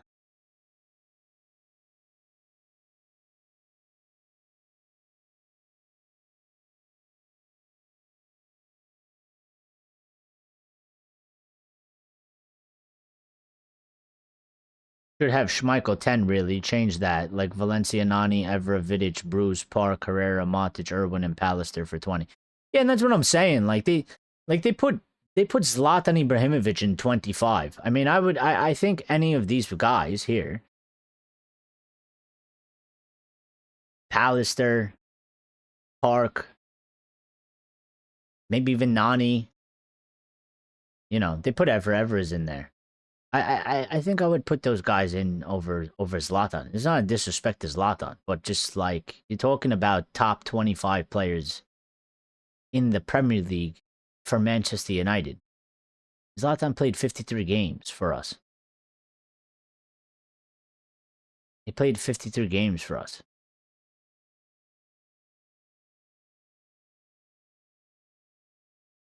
I always, I always feel like, and I always feel like Ronaldo. He played 346 games for us. I always just feel like it's just so. I always feel like his time was so short. I don't know why. Like Van Nistelrooy's time was shorter. But I always just feel like Ronaldo's like thing was like, oh, sometimes it feels like a blip to me. Like it happened so quick, and then like he went to Madrid and like, you know, all those games he played for us, he could have played another 150 for us or something like that. But yeah, um, there was a couple things about Sesko as well. I'll make my own list for the next show, and I'll rank them.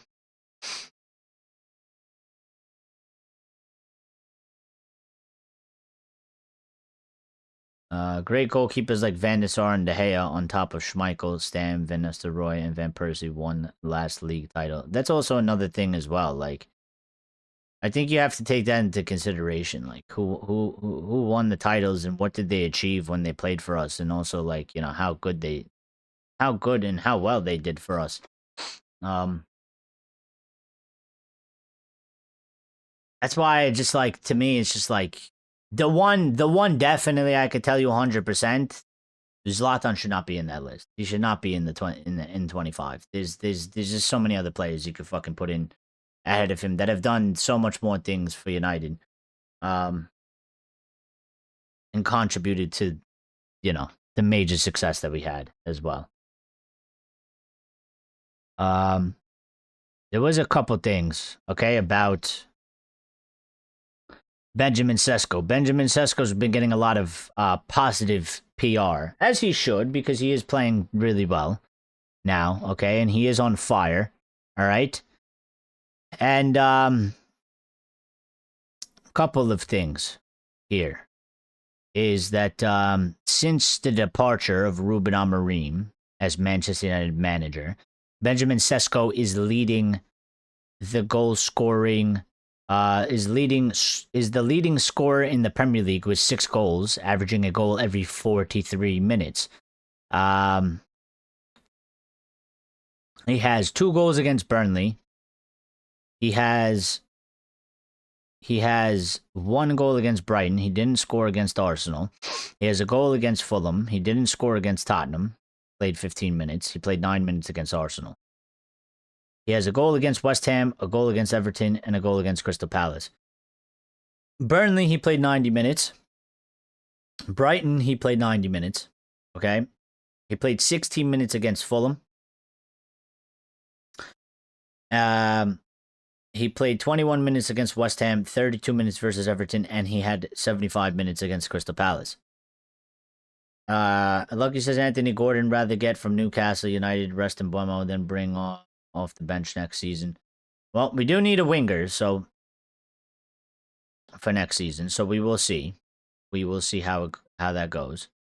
Bring on United says, how's it going, everyone? We all good? We're fantastic, bro. How you doing? Great result for us yesterday. I was meant to go to the game, but my car broke. That sucks. Newcastle on Wednesday. It's going to be a tricky one at St. James. St. James is a loud one. Yeah, we were talking about it before. Again, like I feel fairly confident in the team. Not to say that it's going to be an easy one. I think it's going to be a tough one. Just like all the other matches. And I expect him to give us a game. And I'm sure Eddie Howe is probably looking for a bit of revenge, even though Ruben's not here. But he'll be looking to get revenge against us based off of, the Boxing Day game that we played.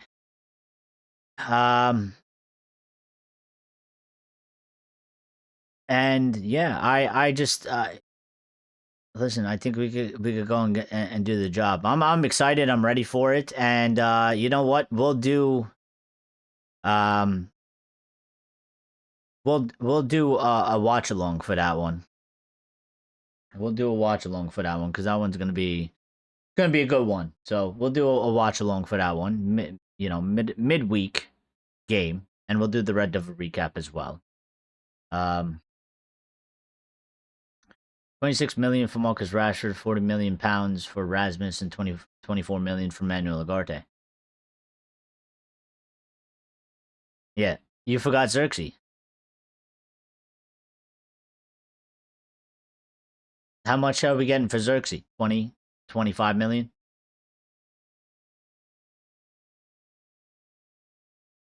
And forgot your man from Bulgaria, Berba, yes? Yes. That, I mean, excellent point. How can you put Zlatan Ibrahimovic in the top 25 list and you didn't put Dimitar Berbatov or Tevez? Even though Tevez went to City? And I kind of never forgive him for that, but still. Varane, Wally, and Cole. Yeah. Tevez instead of Varane. Come on. If Joe Gomez was open, coming big club, open for Manchester and desired to get him for 22.2 million. Well, we could. I mean, but the update that we had before or earlier, okay? Joe Gomez and Adam Wharton, according to this source, is the alternatives. So the top three that was reported today of the list is Bruno Guimarães, Sandro Tonali, and Elliot Anderson. There was no mention about Carlos Baleba in this list, and they said Adam Wharton and João Gomes are the alternatives. So they are the alternatives to Guimarães, Tonali, and Anderson. So basically, if this is to be accurate and true, which who knows, but we'll talk about it. If we can't get Bruno Guimarães, Sandro Tonali, and Elliot Anderson, and we end up with Adam Warner, João Gomes, we are getting fourth or fifth choice. Joshua Zirkzee, 24.5 million. Yeah, I think you could do something like that. I think you could do something like that. If don't want to use him next season, I don't think he really has a place. Although, well, yeah, I don't think he really has a. I don't know. It's a bit interesting because listen, we've seen Carrick use Mbeumo as a striker, and then we also see the front sort of rotate. So I don't know if they necessarily, because you could say maybe they would keep Xerxes to use him as a backup to Sesko, just to have a second player in that position. But I think the reason why Xerxes hasn't played a lot as well is because just sort of like Ruben has done, or did, okay, the backup plan B is if it ain't Sesko, it's one of the other guys, whether it's Cunha or Mbeumo, and they start up top, and then we have sort of a rotating attack in that they will swap positions during the match. So, to me, all indications are that he ain't going to survive this. He doesn't really look like he has a spot for him. First, Elliot Anderson and Joe Gomez buy, good price. Well, I'm going to be quite honest. I think I like Elliot Anderson, but I think I'd go for Bruno Guimarães or Sandro Tonali before I go for Joe Gomez.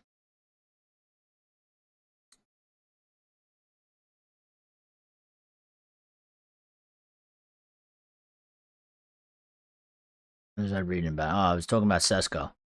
There was a couple things about Sesko, yeah? So, one of the things here is that, because I did just tell you, or I did just read to you, this stat from Opta Joe that said since the departure of Ruben, okay, Sesko is the leading goal scorer in the Premier League with 6 goals, averaging a goal every 43 minutes, all right? Now, there was another update that came from Samuel Luckhurst, everybody's favorite journalist from The Sun, all right, saying sources close to Benjamin Sesko say his form isn't mainly due to the coaching change.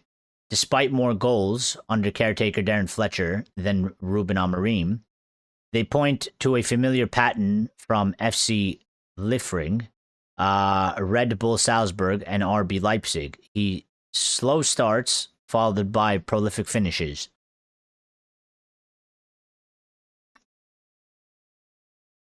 It could be very true. I mean, listen, I don't know how he started off at Leipzig or Salzburg. I wasn't watching his entire career, or even FC Liefering. Okay? But, I mean, I think we all sort of expected that a little bit in terms of young guy from the Bundesliga. It was going to take him a bit to adapt anyway. So, Brown Knight, what did I miss? You missed a lot, actually. You missed a whole lot. We had a big conversation, midfield, talked about the Newcastle game, talked about the summer, transfer targets, summer window, future of the team. Missed a lot. Love Xerxes' first touch, but he's a man lost at sea in this squad. Yeah, and that's what I'm saying. It's not that I necessarily think he's like, I'm not sitting here and saying, and I've never said this, and I'm not going to, because I don't think it's like, I don't think it's necessarily true or fits the bill. I'm not saying Joshua Xerxes is fucking shit. Get him out of my football club. I hate him.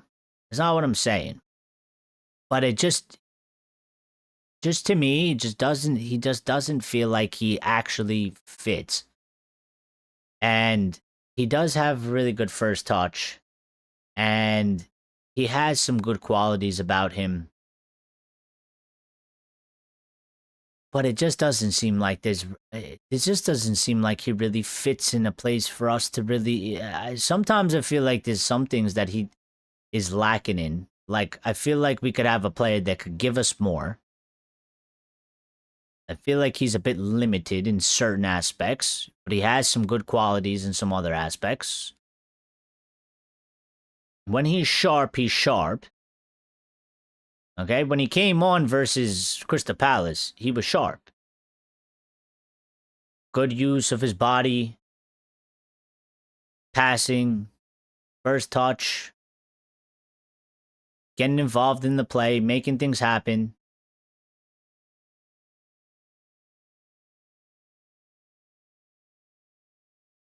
But I don't know. I feel kind of iffy about him. His finishing is awful. Well, that's what I always said, and that's why I don't consider him not awful, but like, I said that in the beginning of the show. You look at Sesko's finishing, and this is why I don't consider him a striker. And this is why I wouldn't want him to be as a striker. And I wouldn't like him as a striker, and I never liked him as a striker. Because you look at Sesko's finishing, and you compare it to Xerxes' finishing. And it's just, whatever word you want to use to describe it, but I'll just simplify it to the very simple form. It's missing something. It's missing something. You know what I mean? His shot, his finishing is missing something. It's missing a little bit of conviction in it. You know, it's missing a little bit of clinicalness in it. And that's why I don't consider him like an actual striker or a real striker. Not for us. Maybe in Italy, maybe for another team. But not for us. Even his heading. I look at Sesko, I look at Xerxes, I compare them for specifically the striker position. Sesko is far ahead of Xerxes in those aspects. Positioning is good, but his finishing is awful. Seems like a player who needs a true 9 alongside him in a 4-4-2. Could be as well, but that's what I'm saying. Like, we're not really running that, are we? We're not really running that. I don't know. He doesn't give me that feeling. It doesn't. It doesn't. But on Benjamin Sesko, okay, a little bit more. There's one thing in here that made me laugh. Lyle sent it in the Discord, yeah? And I saw it before, but it was just hilarious. So, United's football director, John Murtaugh, okay, held talks with Sesko's agent in summer 2022. Sesko was 19, and his advisor was adamant it was too early for him to move to the Premier League, so he agreed a transfer to Salzburg's sister club Leipzig. Elvis Basanovic, who was Sesko's agent, promised United that Sesko would join them 3 years later. United thought he was joking, but the prediction turned out to be accurate. United kept in touch with Sesko's reps and touched base in 23 and 24, summers where they invested a combined £108.5 million on Rasmus Højlund and Joshua Zirkzee. What I will say to that is W agent. W agent. W agent. I seen his agent make some statements. I don't really usually get involved in that stuff, but his agent seems like a cool guy. He seems like a decent human being. There's a lot of agents that are snakes. Okay?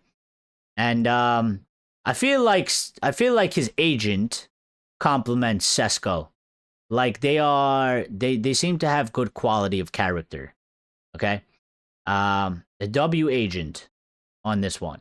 I mean, he did what was best for his client. He could have forced a move if he wanted to. He could have convinced his player, his client, at the age of 19 to go to Manchester United. And he pretty much advised against it and said, it's too early for you, brother. Let's take proper steps. And I admire that. I like that. Because in today's time, there's a lot of things where people like to just jump a few levels. And I feel like that usually backfires. It usually backfires. You know, I said something similar about Carrick and managers and doing the proper process. You know, I once upon a time said the same thing for who was the manager of Chelsea that got sacked? I was going to say that got sacked. There's many of them. There was the coach of Brighton. There was the manager of Brighton. I forgot his name. That guy, I always felt like he needed another step in between, and he went from Brighton, he went to Chelsea, and it was disaster. No, not the Zerbi. He's English, isn't he? Was he English? He was manager of Brighton, and then he went to Chelsea, and then he got sacked within like a year. I can't remember his name. Well, with the name like Elvis. Potter, yes, it was Potter. Graham Potter. Like him. You know, and I said the same thing about Michael Carrick for time. I said, you know, when he was here under Mourinho and stuff, I was like, listen, I think it would be too quick too soon. And I always advocated for Carrick, go out into the world, go learn away from United, because life isn't always about United. You need different experiences at different levels in different places with different situations. And I was like, go out in the world, go learn. Go do things away from United, go get some experiences from the outside, and one day the door will always be open to Michael Carrick, you know, and one day you can come back when the time is right, and that way we can probably both benefit from it. We'll probably need you, okay? And you'll get an opportunity to help your club, our club. And I respect that immensely, because I mean, a lot of agents and shit, they would have just been like, United are knocking, fuck RB Leipzig, you know what I mean? Let's go, you know, money. You're gonna get more money for sure. You're gonna get more money than you get at United than you're gonna get at Leipzig for sure. Let's go, you know. But he looked at the long term. He looked at the future of his client, and he actually looked out for his client. You know what I mean? He actually looked out for his client. It wasn't just about making a bag. Because I think also, imagine Sesko, who knows how it would have turned out for him. From that period when he was 19, in summer 2022, okay, considering how everything went after that period, all right? we could have maybe he would be destroyed by now, you know? And he's come in a period where things have changed and things are changing and things are like more positive than I think they once were. And it's sort of one of those things like, you know, sort of just like it's happening at the right time, I guess. Yeah, it was Graham Potter.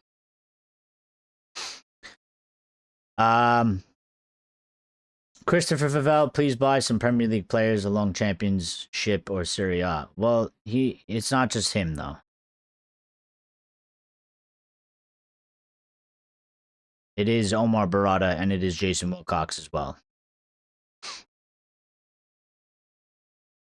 Favell is head of recruitment, but Favell does not have final say.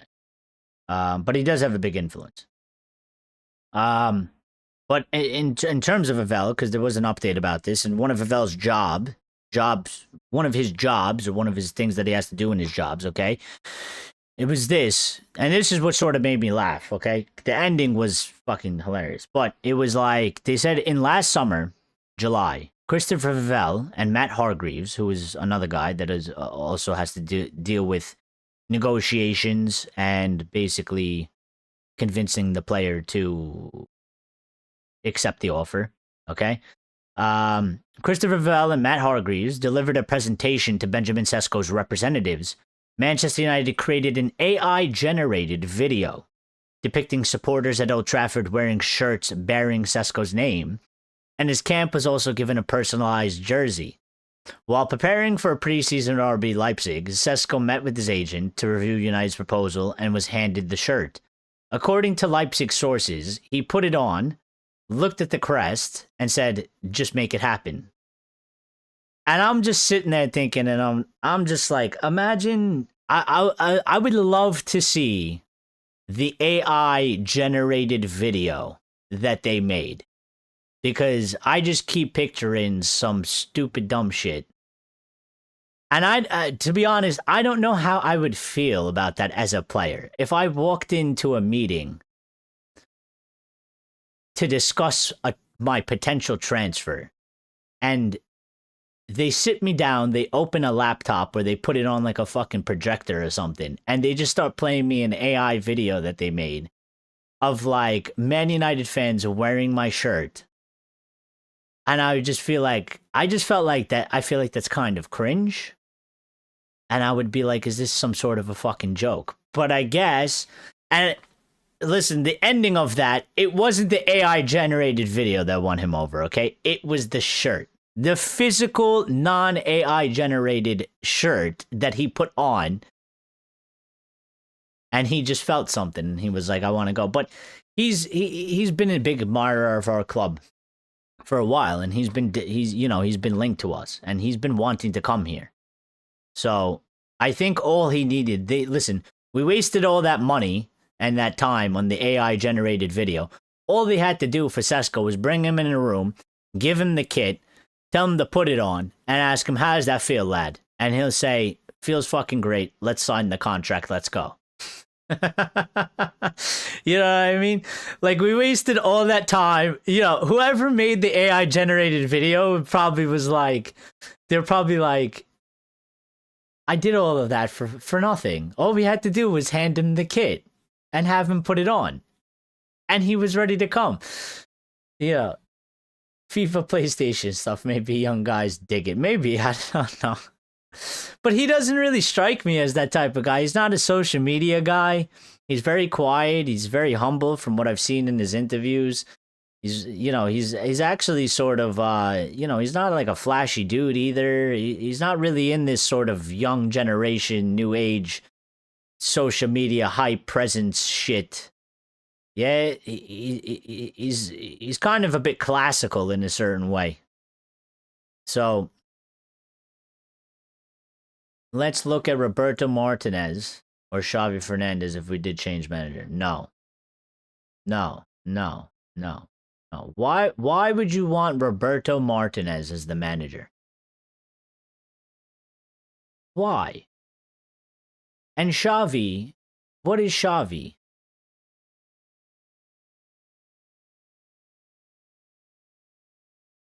I don't even know if Xavi is... Like, what's Xavi doing? Why is he not in a job? He managed Barcelona. He got sacked from Barcelona, the club he played for. And this guy hasn't been working for like 3 years now. What's he doing? What's he doing? Roberto Martinez can stay in his internationals. That guy is not the manager. And I said once upon a time about Unai Emery as well. Okay? While everybody was ranting and raving about Unai Emery, okay? And I told everybody, I said, all you got to do, go do the math. Go look at his history as a manager. Okay? Go look at do an average of his finishing of positions through all the clubs he's managed. He is a 5th to 4th place manager. That's what he does. That guy, and Europa League champion. Yeah, but can't win the Champions League. Can't get a team to the promised land.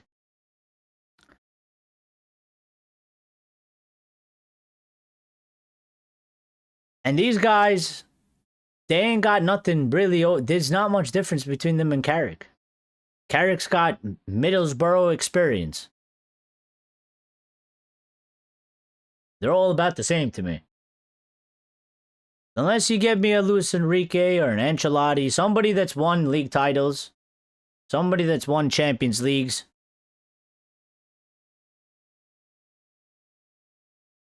Now I ain't really buying into any of the other guys.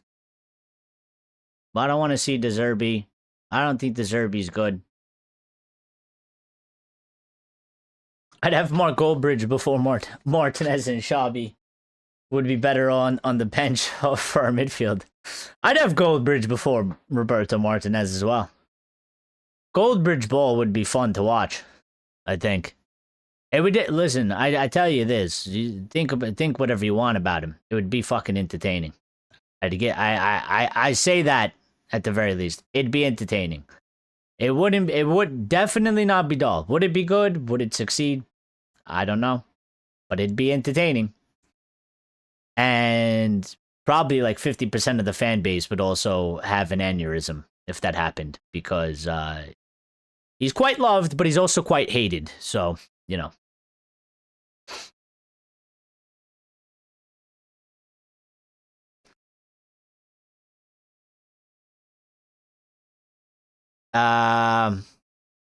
And just one more thing about Sesko real quick. Sesko lives near Manchester Airport and found the constant air traffic too much of a distraction while he was sleeping. The £74 million striker wears a wellness ring that measures sleep, and Sesko realized his nighttime rests were not at the usual level. Sesko has a gym, a sauna, and a specially designed football pitch at his house where he does extra work away from United's Carrington training complex. Well, my thing is, it's all great, Mr. Samuel Luckhurst. Am I pro or anti Mark Goldbridge? I'm not anti Mark Goldbridge. I don't know if I'd say I'm pro Goldbridge either. I mean, he's allowed to do what he wants, and I think some of the people that hate him are way over the top. I don't think he's like God's gift to the world either, you know, because some people praise him of like he can't do no wrong or he can't say no wrong. I used to watch his content a lot. I don't have time, and I don't like to watch other people's contents now that I do this show because I don't want to absorb their opinion and it become my own opinion. I want to think for myself and independently and have chats with you guys. So, but listen, I think from the time that I used to listen to him, he used to say some things that I definitely 100% agreed with. From time to time, I'll catch a show. It won't be as much as I used to, but sometimes he says shit that I'm like, fuck you talking about? You know what I mean? And sometimes I get a bit frustrated because I'd be like, I would love if there would be more of a back and forth to what he says sometimes, because his show, obviously, because he has so many people, he can't read the chat like I read the chat, right? And he can't have the interaction that we have. So he says a lot of things, and there's not always a lot of rebuttal. And I'm just like, I would like to see him more in a forum where people can respond in real time to some of the things he says, so the discussion can be a lot more fuller, and points can be made out. But yeah, he listen, he has the biggest fucking channel, right? And when that happens, there's people that are gonna love you. There's people that are gonna hate you. I mean, you can't please everybody. But there's things that I see people that just I don't know what it is. I don't know if it's jealousy. I don't know if it's just bitterness. I don't know if they just genuinely don't like the fucking guy. But they say there's some things that they say that's like so ridiculous, and it's like, you guys are just fucking weirdo haters, man. Just like relax, bro. And I'm one of the people, like, if you don't like the guy, then don't watch his content. Don't respond to him. Don't interact with him. Don't fucking go on his accounts and say shit.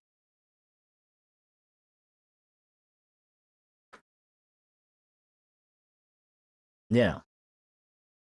I don't think he does anything particularly wrong where he shouldn't have a platform where he can do what he does. Like, he just, it's his thing. Like, I don't think it's like anything bad like that. Like, some people, they say it's like disrespect, it's an atrocity, it's this and that.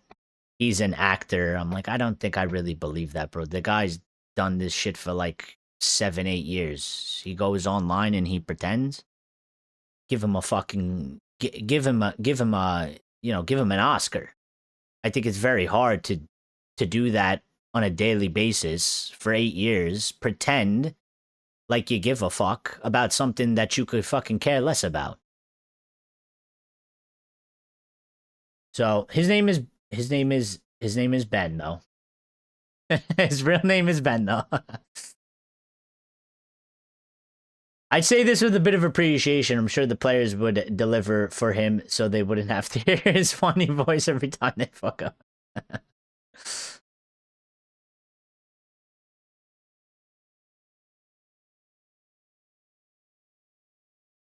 I went to school where Ben lives.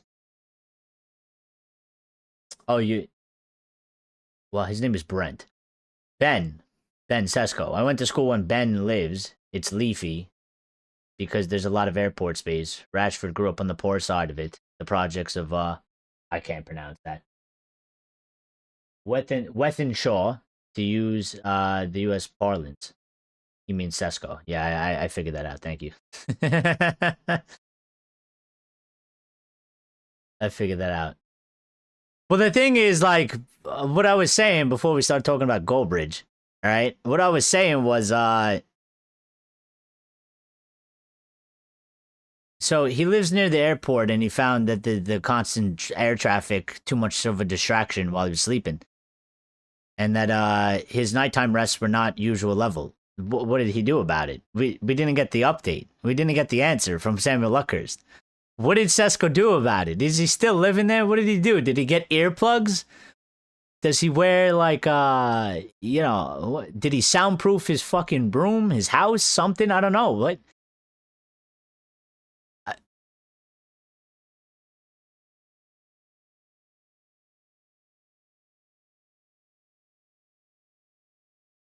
Don't buy this hashtag. Don't buy the Sun. What? This is why he went to go work for the Sun, so he could write sort of bullshit like this. I mean, listen, I'll take it because it's like positive stuff, and when the player is doing good and he's performing well and he's like, what I would say a good player for Manchester United to have, looks like a good role model, I'm all for positive stuff. They can deserve the extra fluff and all that stuff. That's fine, But it's just like, really? I think he started right after Sir Alex finished. He's managing a 5-side. Yeah, I saw that. Baller League, yeah. Has Birmingham accent, very rooted there. In the Anglo-Italian family. Yeah, I think he's from near Villa. Sammy Butthurts and the Sun are match made in heaven. Well, yeah, he's finally found his proper home, I guess. So, you know. But listen, guys, we do have to go. Okay. So we will be back live, tomorrow. Okay. We'll do another show. Any sort of news updates, whatever comes out, and then we'll do a little bit more of an in-depth preview, a fuller preview, a bigger discussion about obviously the Newcastle United game. We'll also keep one eye open on sort of the other matches going on, because the most important one tomorrow really is just Liverpool Wolves, because Liverpool are the only team in contention, and then we'll get ready and we'll get prepared for the match on Wednesday. We'll do a live watch along for the match, and then we'll do a Red Devil recap. They're very hard for me to do because it's a lot of work that I have to do individually. I have to do this stream, and then to set up the second show. And do it in a timely order, because it becomes quite late for a lot of our viewers, yeah? The match is at 8:15 p.m. It doesn't end till like almost 10 o'clock. Okay, 10 o'clock, and it's on a Wednesday. People have work, all right? So it's like, a lot of people want to go to sleep after the match. So, yeah. But we'll do it. I think tomorrow is a good game to do it, so we'll do it. We have time to do it. And, listen, if watch-alongs aren't your thing, at the very least, we'll be live an hour before the match. So come in, chill, hang out for a little bit, say what's up. We'll talk. And then if you want to go watch the game in peace or whatever, or you don't like that the timing is off or whatever it is, go do you, and then we'll see each other back on the Red Devil recap. But come by, hit the like button for me, say what's up. We'll have a little bit of a build up to the match. We'll discuss. We'll do the lineups when they come out as well. We'll talk about all that. And, yeah. It'll be good. Lucky's from Birmingham. 10-hour-long videos of ambient rain sounds on YouTube. Hey, sometimes you need those. I've used them before. Sometimes they help. Arsenal, great win against Chelsea along. Manchester win, Palace. United stand once went on to 1 a.m. European time for all these evening matches. Yeah. Yeah. Well, listen, like, if you have a large enough following, you could do whatever you want. People will turn up. Unfortunately for us, because we are small, we rely heavily sort of on the algorithm at the current moment in time. You know what I mean? So, like, I don't know if you can tell these things, all right? And nobody told me that was in the background the whole time. And I just done a whole 2-hour show with that literally sticking in the corner, and not one of you told me that was there. That's quite embarrassing. But,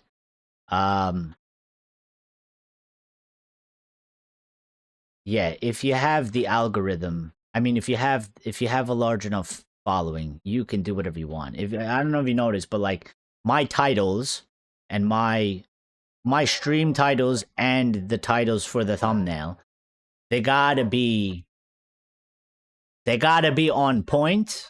Otherwise, we ain't gonna get the traction. Whereas somebody like that channel at where they are now, they could literally just write. He could literally just write Goldbridge. Yeah, and go live. And he's gonna get 30,000 viewers. You know what I mean? It's not gonna affect him in any way. So, sorry, what was embarrassing? I had this, okay? I had this. It was sitting right here. I don't know where it was sitting. It was sitting on top of something. I saw it out of the corner of my eye. It was sitting like this on the. Yeah, it was like this. This was sitting here the whole time. And all you could see was it says moisturizing cream, okay?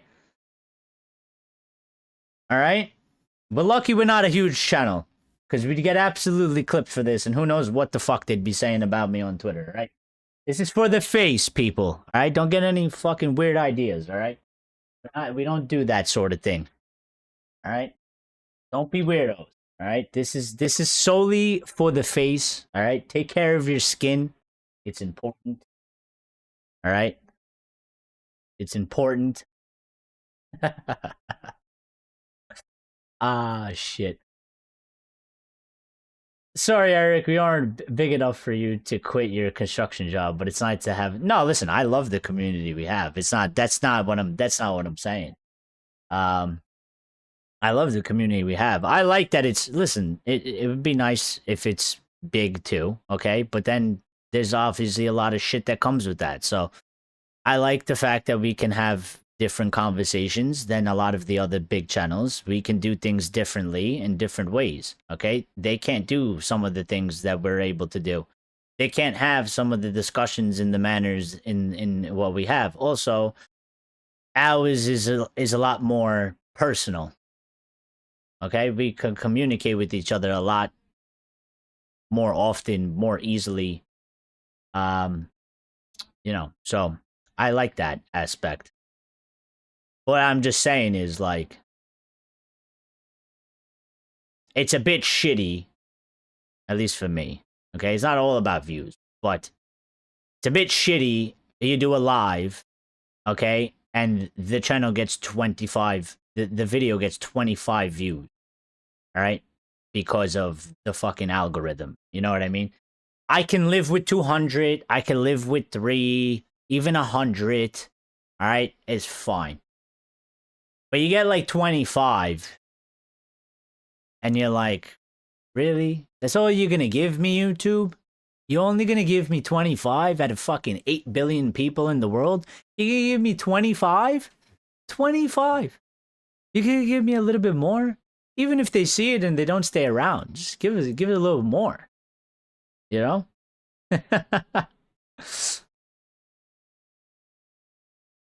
Not when we're live, we don't. They asked, imagine Spurs getting relegated 2 seasons after they get rid of Levy. Well, Levy put in contract clauses for them. As frugal as a man he might be, but if they get relegated, all of the players' salaries get reduced by 50, a whopping of 50%. Whopping 50%. You make 200K, you're making 100 now. You make 100, you're making 50. All the players that he signed. If they get relegated, 50% wage cut. 50% wage cut. Busted. Good thing there's no tissues. There's definitely no tissues. I got one of these. I got a Chipotle napkin.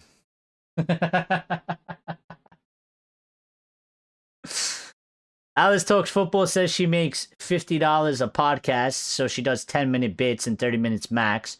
Still, her laptop webcam and half finished or half decorated room in London Flatshire. Yeah.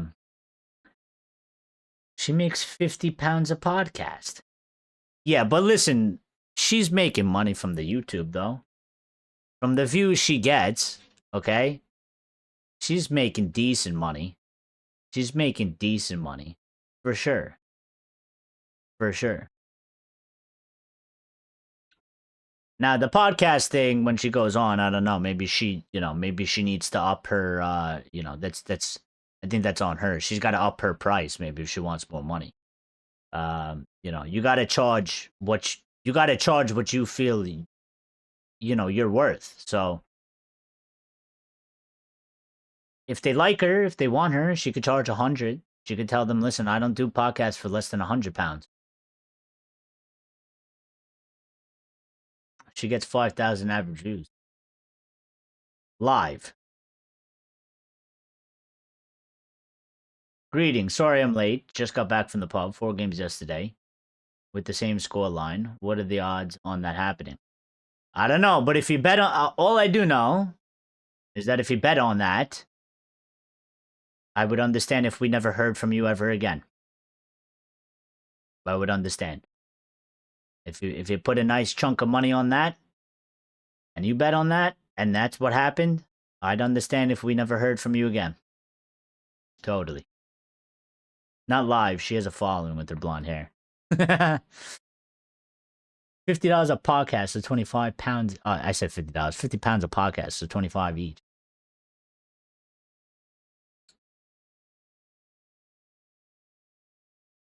$25 each. Yeah. I mean, it's a bit tough. Yeah. But listen, I see people like, I enjoy it anyway. I'll do it for as long as I, can do it. I see people that they've been doing shit for 6 years and they only have they only get like 400 people that watch them. 400 is nice. I'm not saying I need like 50,000 people watching me. I like to get to the community to get to like a nice sort of middle ground. I think the channel, if we could get it to like a nice, decent number, I mean, 300 would be good. It'd be a lot, probably. For the difference of what we are now, but I think if you could get like 200, 250, 300 people that are just constantly here live, watching you. I'm not greedy. I don't need like 50,000 people watching me. That'd be fucking insane. And sure, okay, money. Yeah, but also then you got to deal with a lot of headaches, okay? It would only be good because you can then do it as a living, yeah? And I mean, again, to do it as a living, to sit here and talk about United and have conversations with other United fans from across the world, and you can say that that's your job. I mean, what's a better job than really that, yeah? What's a better thing that you, you go to some guy and he's like, yeah, I work in an office, or like, I do fucking coding or something like that. Okay, cool. Like, that's cool. And they ask me and it's like, yeah, well, like, I do a YouTube channel and I talk to United fans and we have conversations. And they're like, so your job is discussing your favorite team of all time with other people and it's their favorite team and you guys just discuss the team. Yep. And they'd probably be like, you lucky bastard. Come May, Igor should be joining Frankenstein at his castle as Spurs seek a new victim to ruin their pathetic club. It's not easy being a YouTuber. It's not. These people seem like it's easy. People make it look easy. It's not easy. It's not easy. There's a lot of shit you need to do, and also I give them credit as well. Again, some people look at it and say like, oh, all you do is just sit there on a screen and talk and whatever. And it's like, that's not a real job, or it's like super easy. And it's like, no, but I mean, if you're going to be like a top, you have to, listen, the reason why I can't do these other things is because it takes a lot of time and I don't have time and I'm one person. I want to do shorter clips. I don't have the time for it. I want to do Instagram content. I don't have the time for it. You have to think of the concepts. You have to make the concepts. You have to post them out. You have to, these guys that do that stuff, or ladies that do this, like, it is very time consuming. It's not like they just fucking, Now, a sweet spot to get to is when you get to a certain level and you get some money rolling in, and then you can like redistribute it to hire people to help you run the thing so that, I don't have to spend an hour or 30 minutes to make the thumbnail every day. I don't have, I can do the watch along and somebody else can make the thumbnail for me while I'm doing the watch along so that the thumbnail is already ready. The show is already ready to go. That way, when I end the watch along, we can go straight into the Red Devil recap. I got somebody that's doing all the clips. While I'm live, they can clip the shit for me. They put it on the Instagram account. They put it on the X account. They put it on the TikTok account. I don't got to do it. They do it. But, one day, we take it little by little. those who make it big get there after years, yes. Of blood, sweat, and tears, yes. Yep. That's why doing this, I have more respect for them, because I used to kind of just be like, oh, that shit's fucking easy, you know what I mean? Or whatever. And now when I hear people say that, I'm like, nah, man. I'm like, you think it's easy? It's not. It's not easy. I was like, they make it look easy because they're big, and when they're big, it's everything just sort of rolls. It just kind of goes. It's like a system that just can't stop going. It's sort of on autopilot almost at that point. But to get to that point, there's a lot of shit you need to do, and it takes a lot of time, and it takes a lot of effort. So yeah, she covered One Direction for years as a YouTube original superfan, though she's only Beth's age from the United States. Yeah, I know that about her. She used to. That was her channel. She was a One Direction sort of fangirl, and One Direction moved into a couple different directions, and she moved into a different direction. But good for her. Yeah, I guess she found a different direction. Yeah. But if West Ham do sell players, would you have Bissaka back? Nah, I'm not that guy. I don't believe in that. Been there, done that. Nothing personal. There's somebody else out there that we could get. We don't need him. So Brown Knight would take him in a heartbeat. I'm just not that type of person. You were here. It was what it was. No going back. I'd rather go for something new. I'd rather go for something we didn't do. We didn't try, and just see if that works. So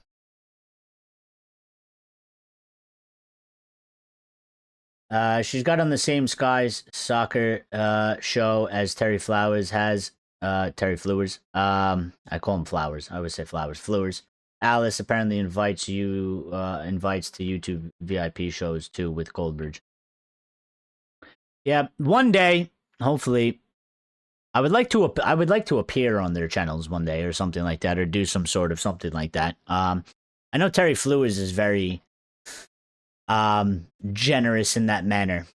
He will provide opportunities he has done so. And actually, if you don't know, which you probably won't, but I think I told the story once upon a time, but one of the reasons that I went on to do this was because Terry Flowers used to have a call-in section. I don't know if he still has it, but he used to have a call-in section, and I used to watch his show quite religiously.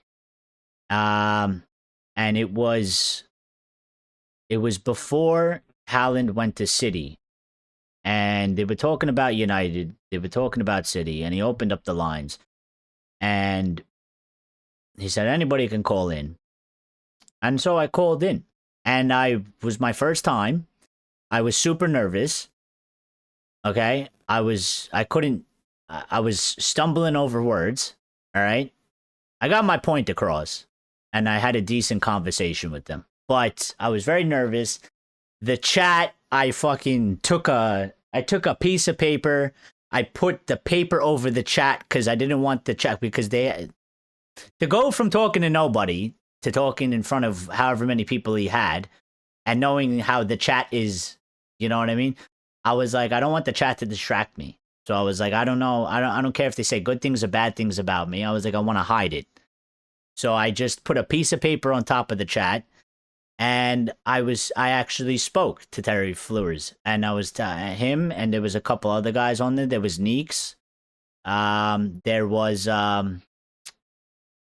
KJ was on there, and I think there was like two other guys. I can't remember who they are. There was like a full panel. And I'm giving them my football opinion, and the first thing that they said was they started making fun of me because of my accent. They're like, you're from New York, aren't you? I'm like, yeah, how can you tell? They're like, the accent, bro. They're like, you sound like straight out of a film. I'm like, so it was good. And then like I got off of there, the nerves kind of went away. Yeah. And then I felt quite good. And I was like, I like that. That was exciting. I liked the conversation. And I was like, I kind of want to go make my own now. And then that's when I really was like, you know what, I'm actually going to make my own channel. I went on to do it.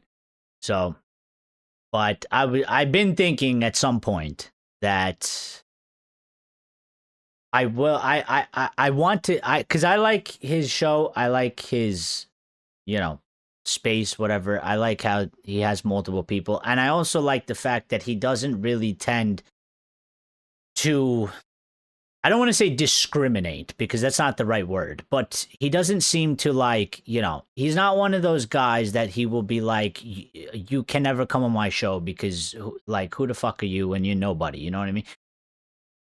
He will assess you, but he will give, he's given people that nobody knew who the fuck they were. He's given them an opportunity. So I was thinking at some point I might try and contact him in the near future and see if I can get on the Football Terrace.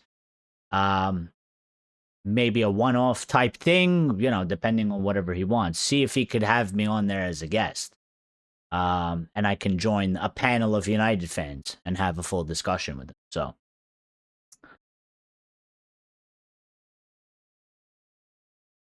Leach will probably be back for Newcastle, hopefully. We'll see. I don't know if he's gonna make it. If he does, he probably won't start though. If you know Dan United, his funny friend with strong Brummie accent, I don't know him. Kevin was invited onto United Stand. Dan is pretty funny, to be fair. His friend Kevin much quieter. He took quite the tumble. Did he really? Oh, sure. Sure, it took quite the tumble. Yeah, we'll see. We haven't got any updates about that, so.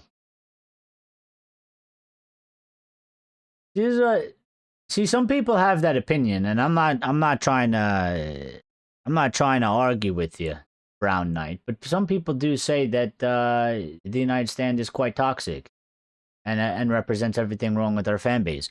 I don't really feel like that. But I guess it's different to everybody on a personal level. So I won't, that's how you feel. That's how you feel. I don't really see it that way. Like, the things that they do don't bother me. I think some of the things that they say on there, I would challenge the shit out of them. I see Beth say a lot of things. I disagree with a lot of the things that Beth says.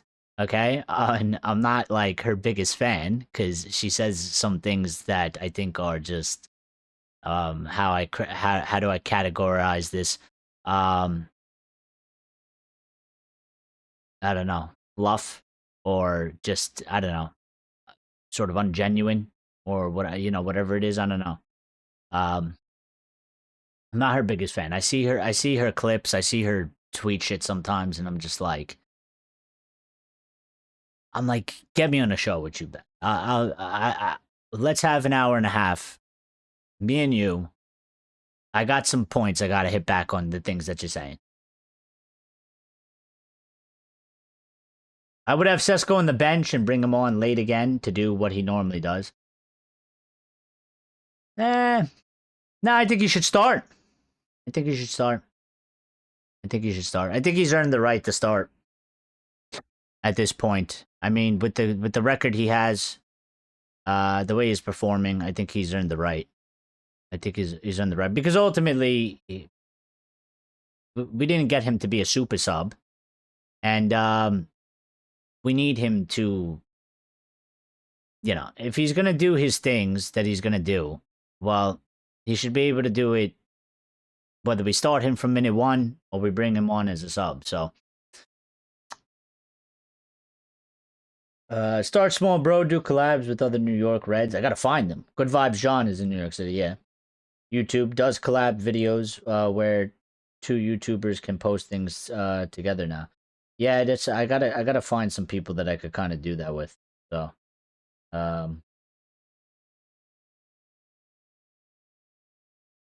gotta search them out. I know Good Vibes John. But he's pretty big. I don't know if I DM him. I don't know if he'd answer, but I guess I gotta try and see. You know, we'll figure it out. I might start with some of our viewers in terms of I got a friend that might want to come on that can add sort of another perspective, another voice as well. So I might start there. You never know if you never try, bro. Yeah, you're right. You're right. You're right. I gotta sort some shit out first. You know what I mean? I gotta sort some things out, life wise, and get some things under control, or whatever, and then I can focus more energy and more time into really ramping this thing up. Maximum effort. So Euro had a bad match against Palace, so I don't know if he will start. Well, yeah, he didn't have the best match, but I think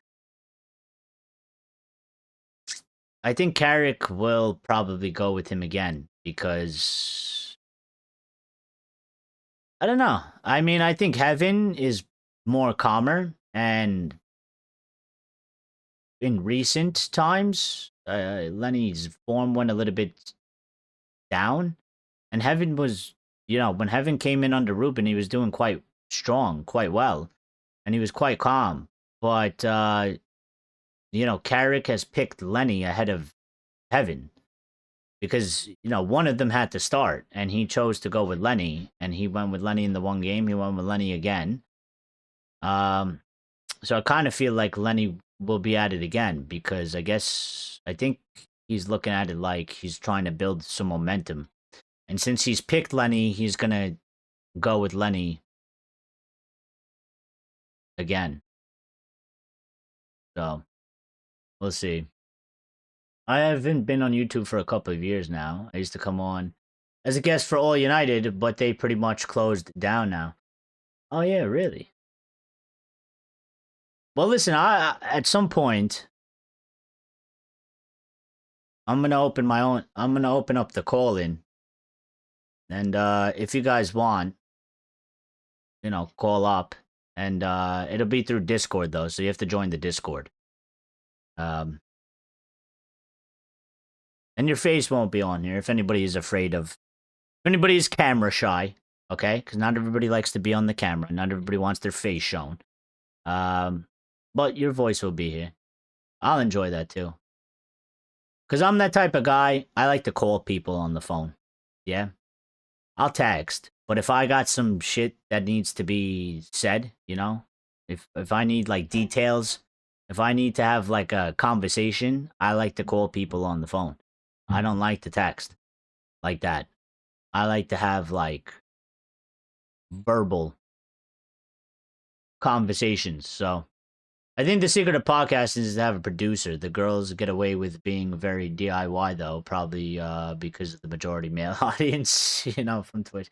Listen, the girls are on a different platform, yeah? The girls are on a different level, all right? You can make, and I'm not trying to be sexist, okay? This is just the way of the world, all right? You can make 2 social media accounts on X. Yeah, and you can make one and put it of your face, and you can tweet United stuff, all right? And you can make one that's fake and put a picture of, I don't know, some blonde chick, right? And, call it like United Cara or something like that. Okay? Nobody knows it's you. Go tweet stuff. And see which one's going to get more attention. And see which one's going to get more interaction. And see which one's going to have the faster following count.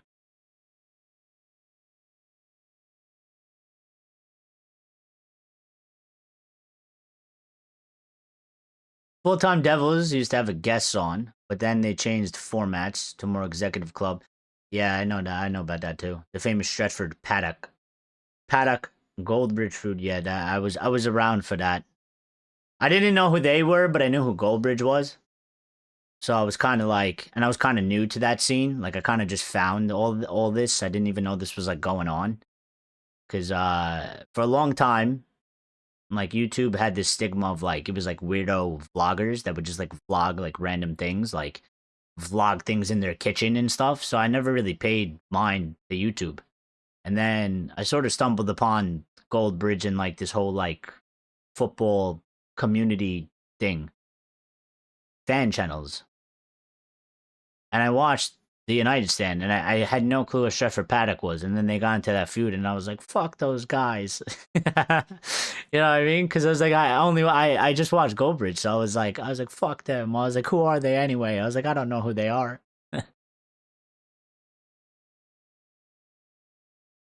If my face ain't on it, I'm not coming. Well, if you want your face on it, we could get it. I'm more of a video call kind of guy. United Karen. You know that I might make an alt called United Karen, and then on that account on Twitter, I could just bitch and moan like a Karen.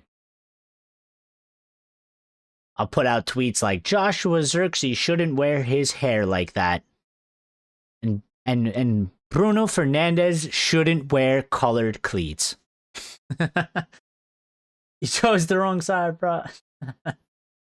If we get Guimarães, then it's confusing having two Brunos. Well, we'll have to split them up. Fernandes, Guimarães. Bruno, Guimarães. Well, we can't even say Bruno. Yeah, we can't even say that because in one sentence you'd be like, all right, Bruno and then Guimarães. Bruno Guimarães? No, Bruno Fernandes. Yeah, we'll have to go by last name, I guess. We'll also have to make... Do we have to make a new song? Or can we just keep the same song and make it for both of them? Bruno. I mean, well, one didn't come from Portugal, yeah? One didn't come from Sporting, so... We'll have a song ready for him. Gonna have to make some distinctions. Can we call him Bruno 1 and Bruno 2? Bruno 1 being the first Bruno we had, Bruno 2 being the second Bruno we got. We'll figure it out. We're creative. You know what I mean? We're creative. We'll figure it out. We'll do something. Well, you know, maybe we'll do sort of like Ronaldo and Ronaldo kind of thing. Like with Portuguese Ronaldo, Portuguese Bruno, Brazilian Bruno. I don't know. Not the Sporting one, the other one. Who's doing the World Cup song? The bunny guy? To be honest, I don't know. But the bunny guy's doing the World Cup song. It's going to be a big problem for the majority of the world because he doesn't really speak English, and the song would most likely be in Spanish. So it could still sound nice, but not going to know what the fuck he's saying. So, not saying that it can't be good, just saying have no clue what he's saying. You know, I think in at least all the other songs, they are in English, are they not? You know. Which is obviously the universal language of the world. So, I mean, even the people from my parents' country, they speak English. I kind of feel like if they speak English, everybody speaks English. At some level, or you can understand at least bits and parts. Not everybody speaks Spanish. Yeah, but I don't know who's doing that. That's actually a good question. Who is doing the song? I don't know. We're gonna have to figure out. He goes left, he goes right. Make defenders look shite. He's our Brazilian Magnifico. Yeah, we'll just have to change a couple variations in there. United have added Dortmund boss Niko Kovac to the next manager list. Yeah, Reynosa's out. I'm out too. I gotta go. I love you guys, and I'm having fun, but I do have to go. Okay? And I appreciate the conversation. And I appreciate the support. And thank you to everybody that smashed the like button.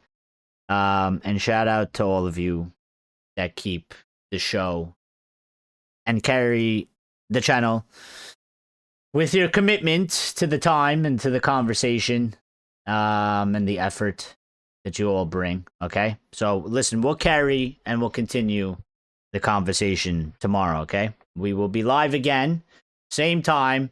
It might be, maybe a 5-minute off, but I will look to do it at 8:15 p.m. UK. It might be today. I think I set it at 8:23 p.m. But 8:15 p.m. tomorrow, we will be live.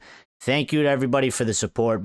I think we got about 16 likes. So thank you to everybody that smashed the like button. If anybody new, subscribed, thank you. Make sure you hit the notifications bell so you get notified. You will get notified for the lives before the lives go live.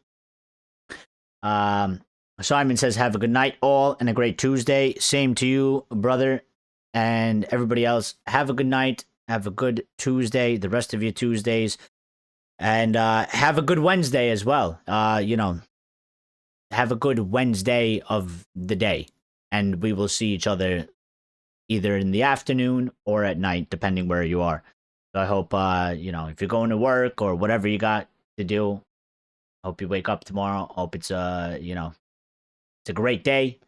And then we'll all convene back here and have another very good and fun, positive conversation and get ready for the game on Wednesday. Thank you. Have a good